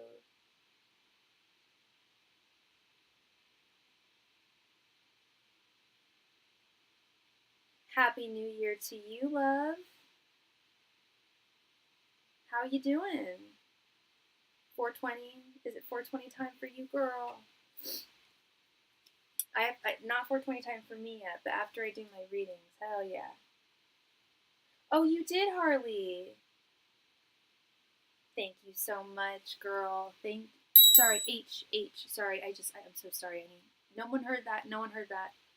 I just saw your name when it came up. I didn't mean to, I'm so sorry. I know I'm not supposed to use your name. I'm sorry, sweetheart. Okay, let's go ahead and add Miss Natural Beauty. Okay. Thank you, girl. All right, let's get into this more, Austin. So the Ace of Swords reversed. When I see the Ace of Swords reversed, this is like also an energy of missed opportunities. Not speaking your voice when you should speak your voice. And you can turn that around. Especially, if Spirit's saying, like, this is the path that you're on right now, you can change that. Free will. Free will is much more common. Yes, there are things in this life that are fated. At least I believe that. But I also believe that free will is a major factor in most things that happen in our lives. We also have this Ace of Wands reversed, which is also indicative of missed opportunities for new beginnings, new ventures, new opportunities. So that may be a matter of Spirit is saying, while you should take a step back and take a breather at the beginning of this month, I feel like towards the end of the month. Are you currently working? Because I feel like this would be a good time for a change. Spirit is essentially saying there's opportunities out there for you that you're not taking advantage of, that you're unaware of because you haven't sought them yet. And I'm all too familiar with that. I get that message a lot. I got the Ace of Pentacles reversed the other day, which is also about missed opportunities, and I missed an opportunity that day. It was my bad. A new job or change. I think that would be really good for you, because Spirit's saying that you have the power. The Empress is manifestation, is birth. The Empress is the mother of mothers. She's creation. She represents creativity, creation, making things happen. I'm not saying that you're going to give birth to a new job or a new opportunity, but you're very smart, Austin, and you're very resourceful. And sometimes, especially if you're an Aquarius like me, I'm guessing you might have some issues possibly with focus sometimes. And I think we all do, despite what our sign is. There can be some issues with focus, finding that drive, finding that motivation to search for those opportunities, because sometimes we do find opportunities and they don't work for us. For example, I found a guild I really wanted to be a part of, and immediately they reached out to me and said, hey, yeah, you can do an audition for us tomorrow. And I was like, great. And then the next message was, actually, no, we can't take people right now. We can't take them until late December. I was like, okay. So I emailed them back a couple of days ago. No response. I think they just don't want to hire any new people, and they don't want to tell me. So that was disappointing. But I can't let those things hold me back from finding other new opportunities and staying consistent, staying persistent in attaining the things that I want to see come to manifestation in my life, you know. So that is what I am seeing for you for the month of January, my friend. Thank you very much, Austin. I really, really appreciate you, and I hope I brought you clarity. This year has felt like a lot of rejection and hard-earned life lessons for me. I feel like this year was very similar for me as well. And the lesson I learned was I can't see this as a pattern. If you start seeing rejection or losses as a pattern, that can be manifested. We have the power with the Empress card, and not just with the Empress card, just as human beings, we have the power to manifest what we want in this life. This is going to sound disgusting, but I'm 15 years clean as an addict. I was an addict, and addicted to pills, bad pills. And if addiction taught me anything, it taught me that if you really, really want something, you can get it. You can attain it in some way. Like scrappiness, creativity, coming up with solutions. And it's a bad example, me always being able to seek drugs and find them even in like the most dire of circumstances, because I was sick, I had an addiction, but it did teach me, and I've talked about this with therapists and counselors, it did teach me, and they've never heard this before, but they said it's right. It shows that we have that tenacity, and it shouldn't be driven by an addiction. Obviously, that's not what I'm encouraging at all. Stay away from drugs, they're bad. It should be, but that drive is within all of us, and it's just a matter of how deeply we want to see it. Yeah. It's a little not embarrassing to admit, but I don't hide my past. I'm proud of my sobriety and the battle that I overcame. Yeah, I often think about that. It did teach me that with that determination, even though it was an illness that was driving it, we can really make anything happen. And I never stole. I never did anything illegal in obtaining illegal substances. That was illegal, but I never stole. I never engaged in, to make money.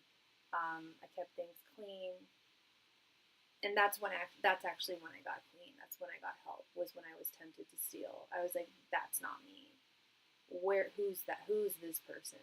Then it was like, okay, I've officially turned into a monster, and I need to get help. This illness has turned me into a monster. It does that. It's really sad. breaks my heart. Anyway, yeah, but 15 years back in July. Oh, thank you. I used to work with people who were overcoming substance usage. Yeah, and one thing about the people I worked with is they were truly able to make $1 out of a nickel.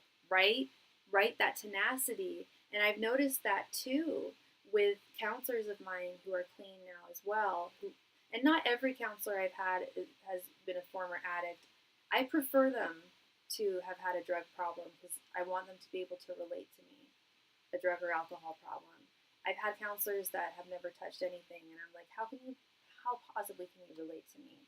I know you've gone to school and everything, but I need that reciprocity, that understanding, that empathy. They were very clever, quick-witted, charismatic, and able to create avenues for themselves or find ways to get housing, and they were just able to make things happen. That's a true talent, you know. It really is. It really is. I think it does remind me of the Seven of Swords, but not in the bad context. Like I said, when I was tempted to start stealing, that's when I got help. I was like, that's not Sophie. That's not me. That's the monster in me. That's getting worse. And Seven of Swords is, you know, theft, betrayal, denial, deceit, manipulation. But when it's in its positive light, it's scrappiness. It's exactly what you're describing. It's that ability to. I love that analogy, to make $1 out of a nickel. Totally. Yeah, yeah. We're good at problem solving and yeah, figuring out tough situations. Thank you, Harley. Damn, Jesus. Thank you, girl. I'm just gonna call you girlfriend. Thank you, girl. I appreciate that, and it's very true.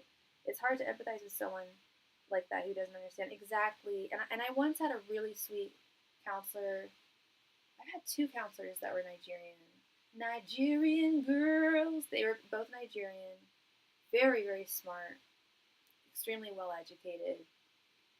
Came from kind of bougie backgrounds. Like, both of them went to boarding school and, like, were able to move over here and went to really good schools. Never touched drugs. But I will say they were absolute sweethearts, and they did help me. And then on the flip side, some of the counselors I had in the past, I don't see a counselor right now. I wish I could, but I'm on a wait list. But back in the day, I had access to help. And I had one counselor who was a former alcoholic, and he was just too much. He was just all or nothing. He was so sober. Like, I remember I told him I got a new psychiatrist because I needed my meds, and he hated the fact that I was on anti-anxiety meds and ADHD meds. He thought that wasn't true sobriety. I'm like, true sobriety? I'm like, for me, true sobriety is not using opiates, period. Call me California sober. I like cannabis. Hi, Debbie. We like cannabis. I like 420. It's not going to kill me. My medication won't kill me. And then I gave him my doctor's name, of which I won't say here, but it does translate to the word levity. And he was like, yeah, she's bringing you levity. I'm like, shut the hell up, man. Like, she's my doctor. She's still my doctor. Seeing her in a couple days. But yeah, he was a little too strict with his what's the word I'm looking for? I don't want to say his morals, but like, yeah, his idea of what sobriety was. He had only one idea of sobriety, and that was nothing at all, including like not even like aspirin. I'm like, dude, are you a Mormon? Like, I think he drank coffee. That's a drug. I don't drink coffee. I don't judge people who do, though. What people need to realize is many of us are addicted to something. Some people are addicted to praise, sex, food, shopping, romance, trauma, religion. Absolutely. People have crutches. We're human beings, you know? And yeah, okay, maybe I replaced opiates with cannabis. So shoot me. A lot of people have. They've had to, you know? And does it affect my life? Do I show up to work, you know, stoned as hell? Hell no. Am I stoned as hell when I'm reading for you guys? No way. As I mentioned earlier, that's for when I'm done with this live stream. I've got my little puffer over there. She's not here. you know? Yeah, I would never get stoned during a live stream. I think it would interfere with my clarity, you know? Yeah, that's a really good way of putting it, H. I really like that. Miss Debbie, please come to the chat. All right, you donated 2020. Thank you so much, babes. So you would like either a 10 card or 2 5 cards, am I correct? A 10 card question. Is Janina, is it Janina or Janina? Is it the first one or the second one? Wanting a reconciliation, or is she blowing smoke up my ass? I am Aries. Janina is Taurus. Aries and Taurus. Y'all always seem to have some kind of pairings together. I see a lot of pairings there. Janina, you got it. Angels, masters, and spirit guides. Does Janina want a reconciliation with Debbie? Angels, masters, and spirit guides. Does Janina want a reconciliation with Debbie? Angels, masters, and spirit guides. Does Janina want a reconciliation with Debbie? Angels, masters, and spirit guides. Does Janina want a reconciliation with Debbie? Angels, masters, and spirit guides. Does Janina want a reconciliation with Debbie? Angels, masters, and spirit guides. Does Janina want a reconciliation with Debbie? Angels, masters, and spirit guides. Does Janina want a reconciliation with Debbie? Angels, masters, and spirit guides. Does Janina want a reconciliation with Debbie? Angels, masters, and spirit guides. Does Janina want a reconciliation with Debbie? Angels, masters, and spirit guides. Does Janina want a reconciliation with Debbie? Angels, masters, and spirit guides. Does Janina want a reconciliation with Debbie? Angels, masters, and spirit guides. Does Janina want a reconciliation with Debbie? Angels, masters, and spirit guides. Does Janina want a reconciliation with Debbie? Angels, masters, and spirit guides. Does Janina want a reconciliation with Debbie? Angels, masters, and spirit guides. Does Janina want a reconciliation with Debbie? Taurus is the next sign after Aries, so I think Aries likes them, but Taurus can think they're immature and too unstable for them. Taurus is extremely grounded. That's very true. I thought about that too. Oftentimes signs that are right next to each other tend to get along and admire one another. But like for me as an Aquarius, like I definitely admire Capricorns, I definitely admire Pisces, but it's very, Capricorns are just so grounded, and Pisces are often very delulu. I'll be honest. No offense to my Pisceans, nor my Capricorns. Much love. Your hubby's also a Taurus, but you're an Aries, right? How come I thought you were a Taurus? Okay, let's see what we got. We have Page of Pentacles,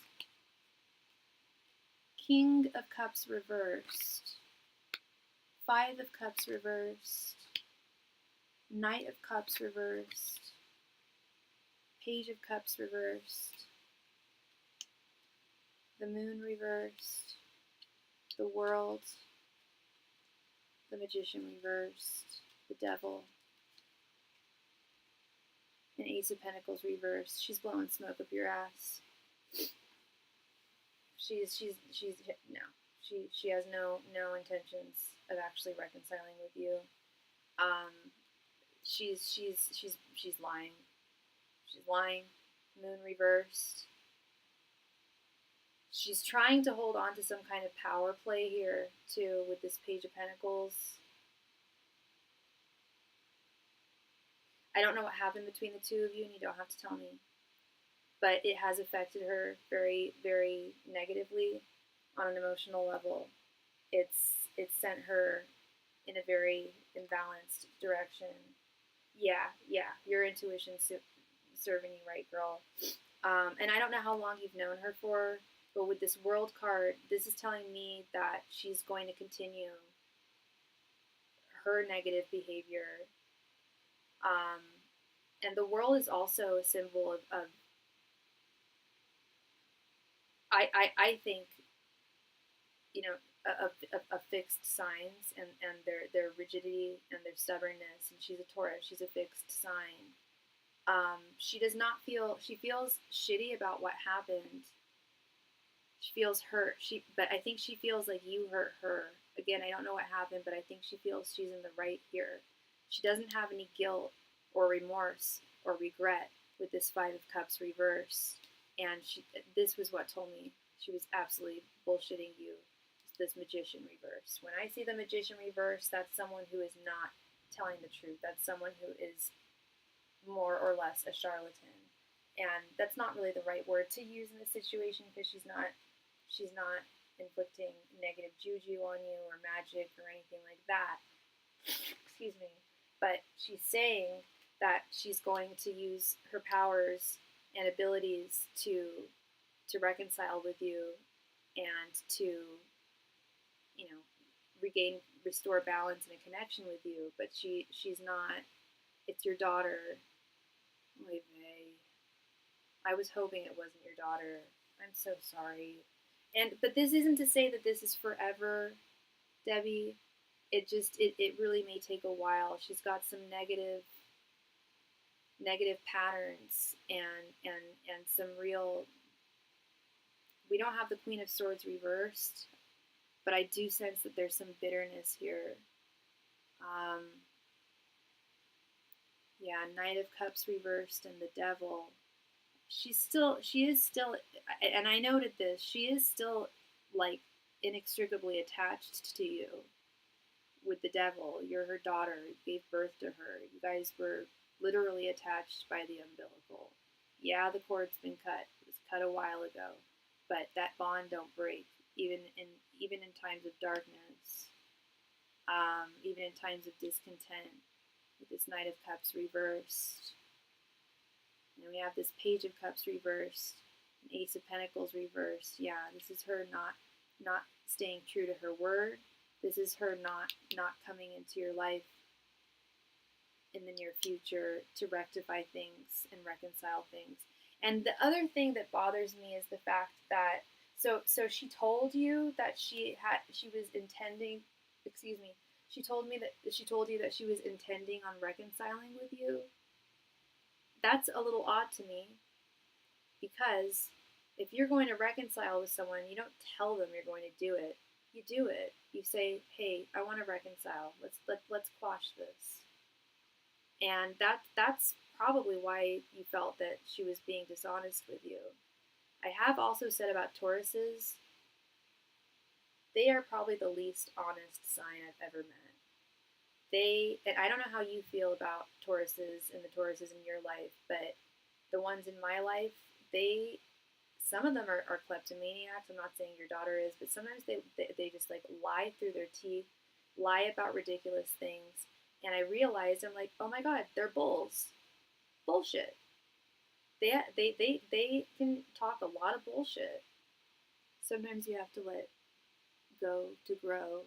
And I think that's kind of where she's at. I don't know how old she is, but I feel like she needs some space. She definitely needs some time to process this. She wants to Does she want to reconcile with you? I see that here with this Page of Pentacles, the very first card. She doesn't want to be estranged from you. She doesn't want to be on bad terms with you, but she's still upset about whatever happened. It's hard for her to move on, and she's doing her own thing.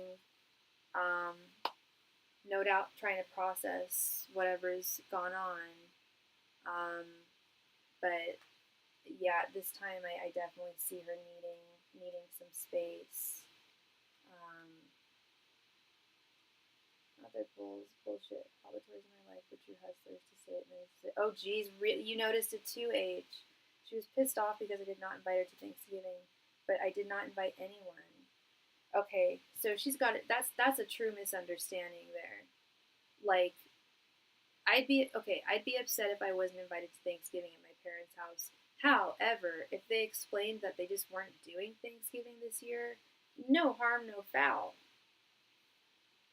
No pun intended, no foul, no turkey. Taurus is still early in the zodiac, and I think, they're like Aries are the baby of the zodiac. Yeah, Taurus is just one step.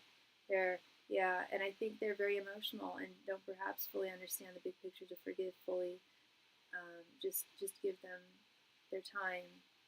Family is different, though. Yes, exactly. Knowing that this is family, I can tell you she's not going to be gone from your life forever, and I'm sure you know that.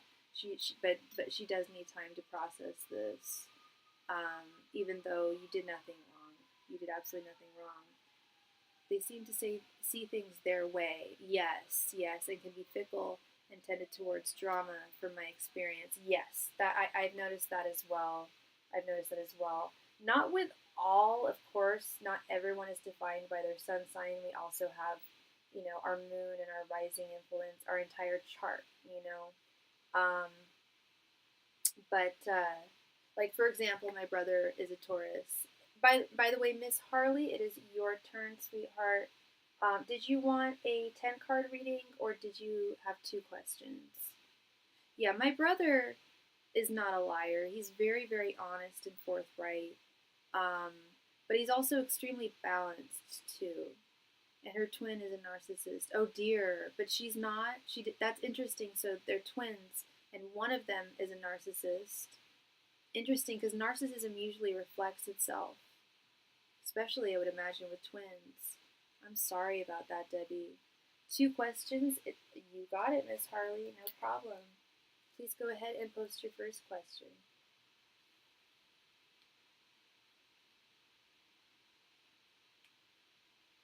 A boy and a girl. Okay, so they're not identical. Even still, are they close? Are they close? Or are they not so much?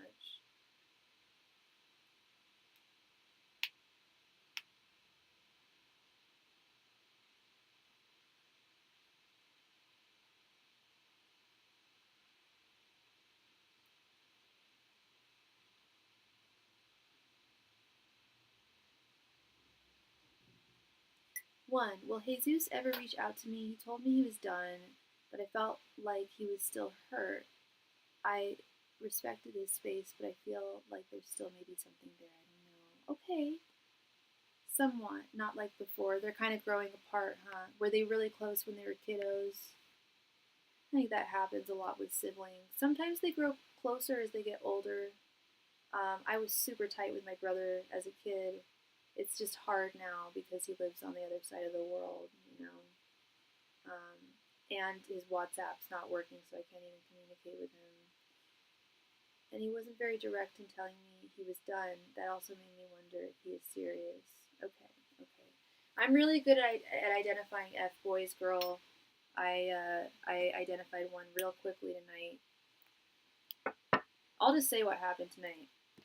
I met a hot guy on Ginder, basically Jewish Tinder, and there's not a whole lot of them.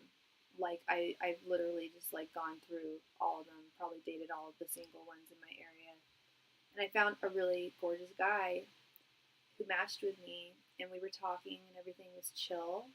And then he asked me what I was doing tonight, and I was like, nothing. And he was like, do you want to meet up? I was like, yeah, sure. Figured he meant like at a bar.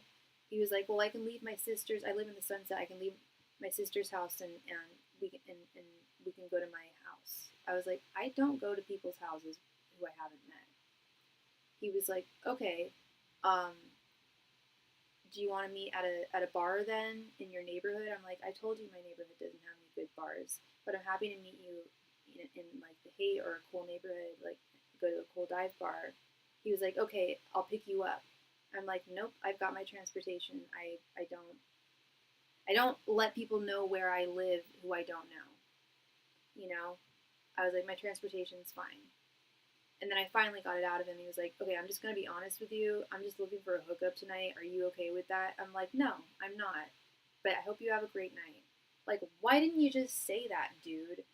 And what's so slimy about that is I told him, no, I'm not going to your house. Yet he still pushed and thought, oh, if I pick her up and she gets drunk enough, she'll stay at my house. So, oh, totally. Red flags everywhere. Red flags everywhere. I was like, this is not kosher. Like, you're not passing the vibe check. I'd rather be alone on New Year's Eve than be with some rando. Like, and not, like, I know. I was like, why don't you invite me to your sister's party? Why don't we go to your sister's party? How about that? Or how about pay for my Uber? I was just gonna take he doesn't even have to pay for my Uber. I was gonna take an Uber to a bar to meet him.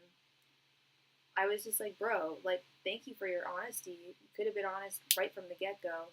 Go on another. There's an app called Field that is literally just hookups. Go on there. Why are you going on JSwipe? People are looking. I even say it on my profile. I don't do hookups. If that's what you're looking for, bye bye. But he still tried to push. It's gross. And are there apps that people use? That's right. Yeah, it's called. Yeah, there's one called Field. I don't use it. I've heard of it though, and it's literally like fruit by the foot. Like if you want like someone just to shag, and they're in your neighborhood, come over. Wham bam, thank you, ma'am. I needed to get laid. We're all grown ups.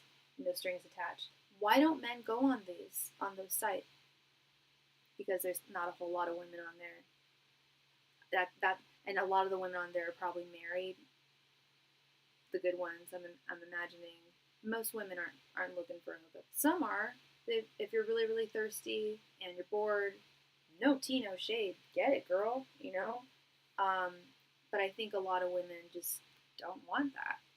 You know. I'd be interested in going on that app just to see how many women are actually on there. That would be interesting. It pisses, and I almost told him, like, you know, if you're looking to get laid tonight, I highly recommend this app. Like, have a great night, get laid. Like, I'm not gonna be jealous. I don't like it. We haven't developed anything, but don't bark up these wrong trees. And the fact that I made it clear I wasn't going home with him. So where did he think that we were gonna hook up? He was trying to slime his way in. It's gross. Angels, messengers, and spirit guide. Here, let's recharge this. Get rid of that nasty energy. Gross. Alright. Angels, messengers, and spirit guides will... Yeah, for real. Like, just get to the point, man. Wait, will hit Angels, messengers, and spirit guides. Will Jesus ever reach out to H? Angels, messengers, and spirit guides. Will Jesus ever reach out to H? Angels, messengers, and spirit guides. Will Jesus ever reach out to H? Angels, messengers, and spirit guides. Will Jesus ever reach out to H? Angels, messengers, and spirit guides. Will Jesus ever reach out to H? Angels, messengers, and spirit guides. Will Jesus ever reach out to H? Angels, messengers, and spirit guides. Will Jesus ever reach out to H? Angels, messengers, and spirit guides. Will Jesus ever reach out to H? Angels, messengers, and spirit guides. Will Jesus ever reach out to H?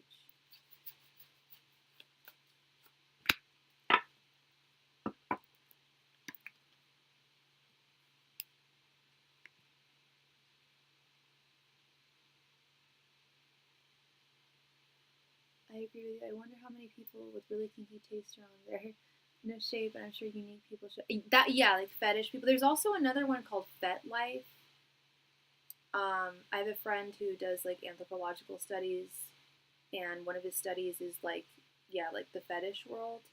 And thankfully, well, I shouldn't say thankfully, if he's into that stuff, no tea, no shade. I don't kink shame. I don't want to yuck anyone's yum at all. You know, that's.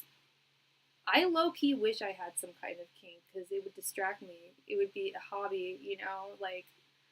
But yeah, there's definitely people like that on Fet Life, from what I've heard, and yeah, probably on Field too. And just busy people, traveling people, you know, that are just kind of looking for some fun. His excuse was he's an actor. He's totally a trust funder. The guy has his own house, but he's like not an actual, like, he's not in like films or anything. But he's going to New York for the next 3 months for audition season. I'm like, okay, I'm going to Europe for the next month, like, and then we'll be back in San Francisco. You can't get to know me. You don't want to know me. Bye. You know, I don't want his F-boy energy messing up my reading. For real. No F-boy energy messing up this reading here. Only F-boy clarity if it comes through. Because I do feel like, excuse me, like I'm getting better and better at identifying the F-boys. Let's see what we have here. We have 9 of Wands reversed, 4 of Wands, 10 of Wands, Queen of Cups, and 8 of Cups reversed. Yes, yeah. No, this F-boy's energy didn't mess you up. No, he is. I mean, we didn't ask if he's an F-boy, but he is going to reach out to you. He is going to reach out to you, absolutely. This 9 of Wands reversed, he's letting go of, he's going to let his guard down. He's going to let his guard down a bit. He does want a happy, a harmonious connection with you. It, again, maybe on his own terms, like we talked about, like friends with benefits. But he does value you and does genuinely like you, girl, with this Queen of Cups, and doesn't want to walk away from you with the 8 of Cups reversed. He wants to keep you in his life. But there are some burdens that he's shouldering with this 10 of Wands. I'm going to surmise that is just the difference in what you're looking for in a connection and what he's looking for in this connection specifically. It's complicated. Yeah, I knew it. I was so vulnerable. Yeah, you told me, yeah, I remember you told me you were going to reach out to him and just be completely vulnerable and open. And that's good. It really is. I do see good results from that. Another client of mine did that recently and came back to me just to tell me, like, I opened up and we had the dialogue. I initiated the dialogue and we had it, and it was fantastic. I was so vulnerable with him. I felt like he wanted to keep in touch, and even when we were texting, he just sounded hurt and he couldn't just flat out tell me he was done. Yeah, he's not done. He is not done. Most of those apps I never heard of. Either I am old and married for 33 years. That's probably it, girl. You only are going to know about those apps if you're navigating the disgusting dating scene that is what it is right now, which is predominantly dating apps. Dating sites were so much better. I had so much better success with them, but now just the swiping left, swiping right thing, it's just too much. It's just not functional. Those apps are literally designed for you to continue using them because then they keep making money. If you end up finding your forever person, you ain't gonna use that app anymore. So it's really a double-edged sword. I know people have found success finding people on dating apps for sure, including myself. But there are those sneaky links for sure. Anyway, back to you, Miss H. The answer is yes. He's not over you. He has not moved on. 8 of Cups reverse. No way. He is shouldering a heavy burden. I do think it's his reluctance to be the man that you deserve, that you want and you deserve. But yeah, he is going to reach out to you again.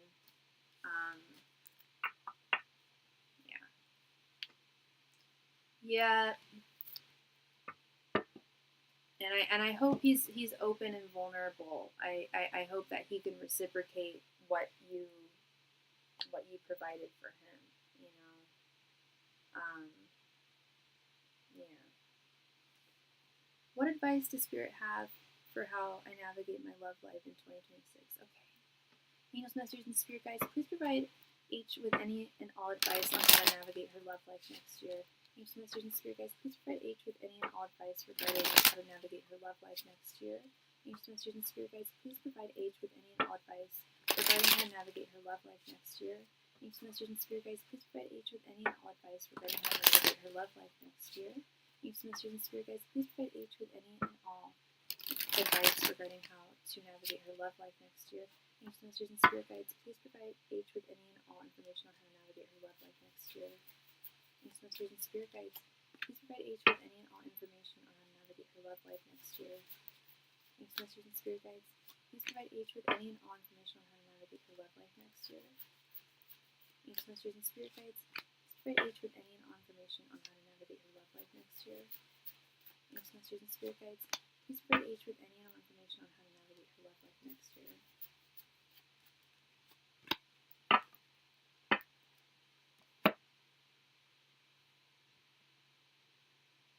I hope so too, because I was very vulnerable and he acted like it didn't mean anything, but I felt like he was just trying to act up. I was just going to say, I think he was just kind of concealing his emotions there. You know, guys, a lot of guys are, I don't want to say, yeah, I will say they're afraid of being vulnerable. They're afraid of possibly sounding, you know, not manly. They have this idea that being a man is, you know, concealing one's feelings when it's just not. We're all human. Also, he's a Pisces, and we've talked about this, I think, you and me. I know I've talked about it on my channel, but dude, Pisces already feel a lot more than other people. So female Pisces, I think they're great in navigating emotions. But when it comes to the dudes, I think they're really, really lost. Let's see what we have here. We have 5 of Cups, 3 of Cups, 10 of Cups, 10 of Swords, and the Fool. Interesting. Interesting. Your love life's going to be very interesting next year, honey. Lots of new... I don't know if it's going to involve Jesus. I actually see multiple suitors, my love. This looks good. This looks good. I will say, I will say I don't think it's going to be Jesus. Let's start with the bad news first, okay? There's a lot of really good stuff here, but I'm going to start with the bad news, starting with this 5 of Cups. I'm going to pair it with this 10 of Swords here. Starting with this 5 of Cups, this is a feeling of loss. This is a feeling like you lost something. I need something interesting in my life. There, oh, it'll be interesting, honey. I'll get into that in just a moment. It's going to be interesting and fun. This is, I mean, minus the fact that I think Jesus might not be the one for you, at least not next year, because I see something coming to an end and something disappointing you with 5 of Cups, 10 of Swords. So there's the bad news. Let's cheer you up because there's great things coming. You have multiple suitors coming in with this 3 of Cups. I honestly think that you're going to get over Jesus pretty quickly because someone, possibly more than one person, is going to strike your fancy. I also see you being more active in your love life, putting yourself out there as much as possible, even though it's a schlep and there's disappointments. I go through them, we all go through them, but we can find a good person. There is someone good and decent out there for you. You're a wonderful woman and you're single. There's got to be another wonderful guy out there who's also single and looking for love. You know, I sometimes I get negative and I say, oh, all the good ones are taken. Well, that's not true. If that's the case, then am I not a good one? Because I'm a good one. I'm just very picky. I've just been very, very picky. I won't settle for someone who's not 100% in it to win it with me. So despite the fact that we have this 10 of Swords ending, look at this beautiful 10 of freaking Cups in the center. This is ultimate contentment. Look at all these cups. Love. Love is definitely going to be a big feature of 2026, Miss Girl. 10 of Cups is what you want to see. That's whatever your idea of ultimate romantic contentment is, you're going to be getting it. Right, that's a good way to look at it. The good ones are waiting to meet the other good ones. I'm loving all these cups. Me too. When I saw all these cups, I was just like, okay, this is good. This is good. And, I mean, let's not ignore the fact that every card is up right here. And minus these 2 cards, they're good, very good cards. Not just good cards in general, but for romance. We want to see cups. We want to see the wisdom of the Fool, taking chances with people, which is what dating is all about. You have to have thick skin, which you do, Aquarius, and there are going to be disappointments. But if we don't move forward and take that chance, we'll never find joy either. Yeah, we'll prevent ourselves from getting hurt, but we also won't be moving forward. And that's the wisdom that you have, is taking that chance and knowing that it may not work out, but at least you tried, and on to the next one. You know, there is definitely, and yeah, there's someone out there that's just as picky as you, and is a good man and wants something good, and he just hasn't found you yet, but he's gonna find you. And I think you're gonna, again, I think you're gonna have more than one suitor. I think you're gonna be torn between like two different guys. One of them might be Jesus. That might be it. A new guy might be coming into your life, and you might have some residual feelings for Jesus. That's possible. But I do see you having affections for more than one man, and them having affections for you, and making a decision as to who's. And I think it's the new guy is going to be the right one for you. That 10 of Cups is fantastic. That means you guys are on the same page. This whoever this guy is, you're right. And even though Jesus wasn't receptive of me putting my heart out there, I'm proud I did it. Yeah, I am too. It shows I'm capable of caring and building a connection for real. Absolutely. You're so emotionally mature. You have a very high emotional IQ. I'm sure you have a very high IQ in general. You're very smart. And you have you have a very sharp, clear idea of what you're looking for. Yes, please do. Please do. I can't wait. I think your journey finding love is going to be successful this year. I really do. Did I do a 2026 reading for you? I don't know if I did a 2026 reading for you. If you ever want one, let me know. I'll be giving them till the 15th, as you know. No pressure. But yeah, I do see big romance for you. This is really good.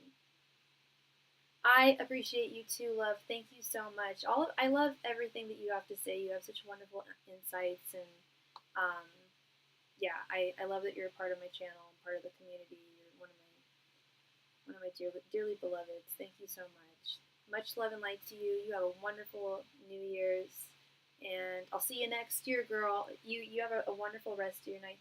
Are you on the East Coast? 8, 9, 10, 11. So if you're on the East Coast, then it's almost ball drop time. Maybe I'll watch the ball drop in Central in Times Square.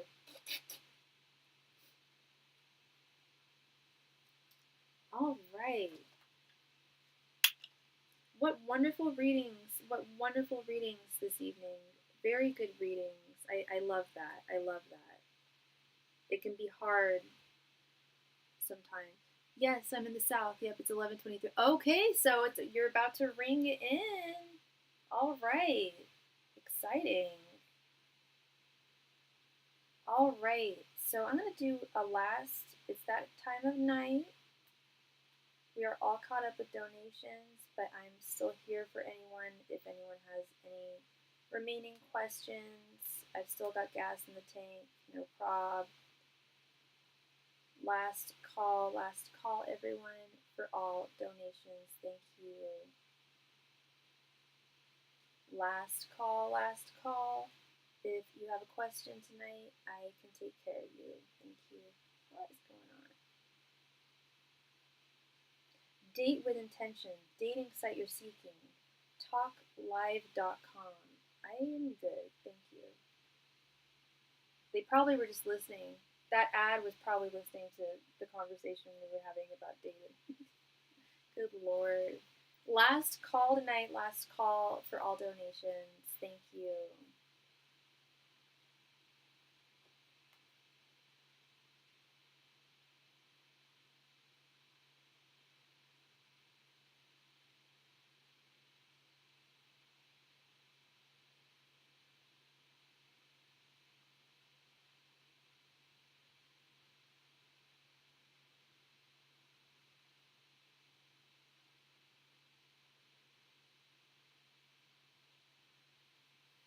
Last call, everybody, tonight for all donations. Thank you very much.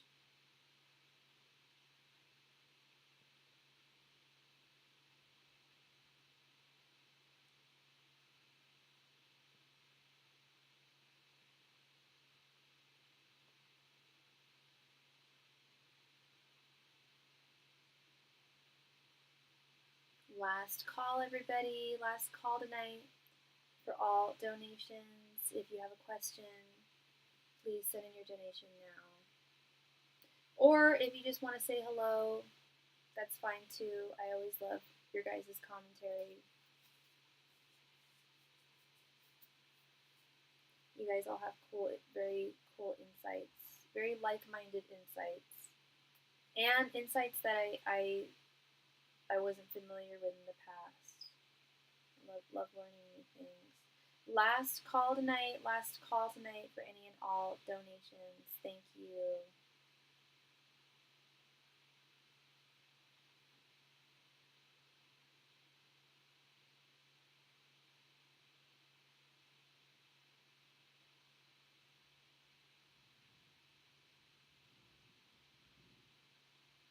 Last call, everybody. Last call for all donations. Please send in your donation if you would like a reading. Thank you.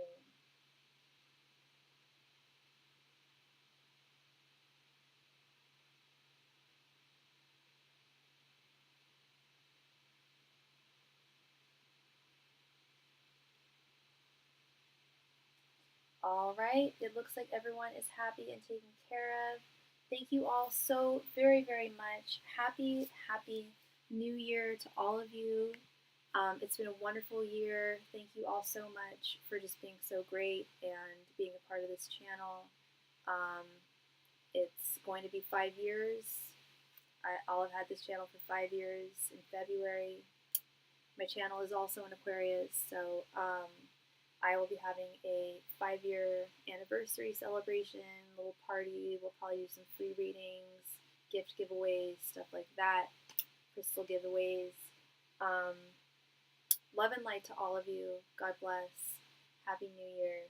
Yakshamesh. Good night. Bye. Thank you. Thank you so much, love. Yeah, I think it's February 10th, if I'm not mistaken. I gotta double check, but I'm pretty sure I started at February 10th. So we'll have a party. All right, love. Good night. Happy New Year. See you next year.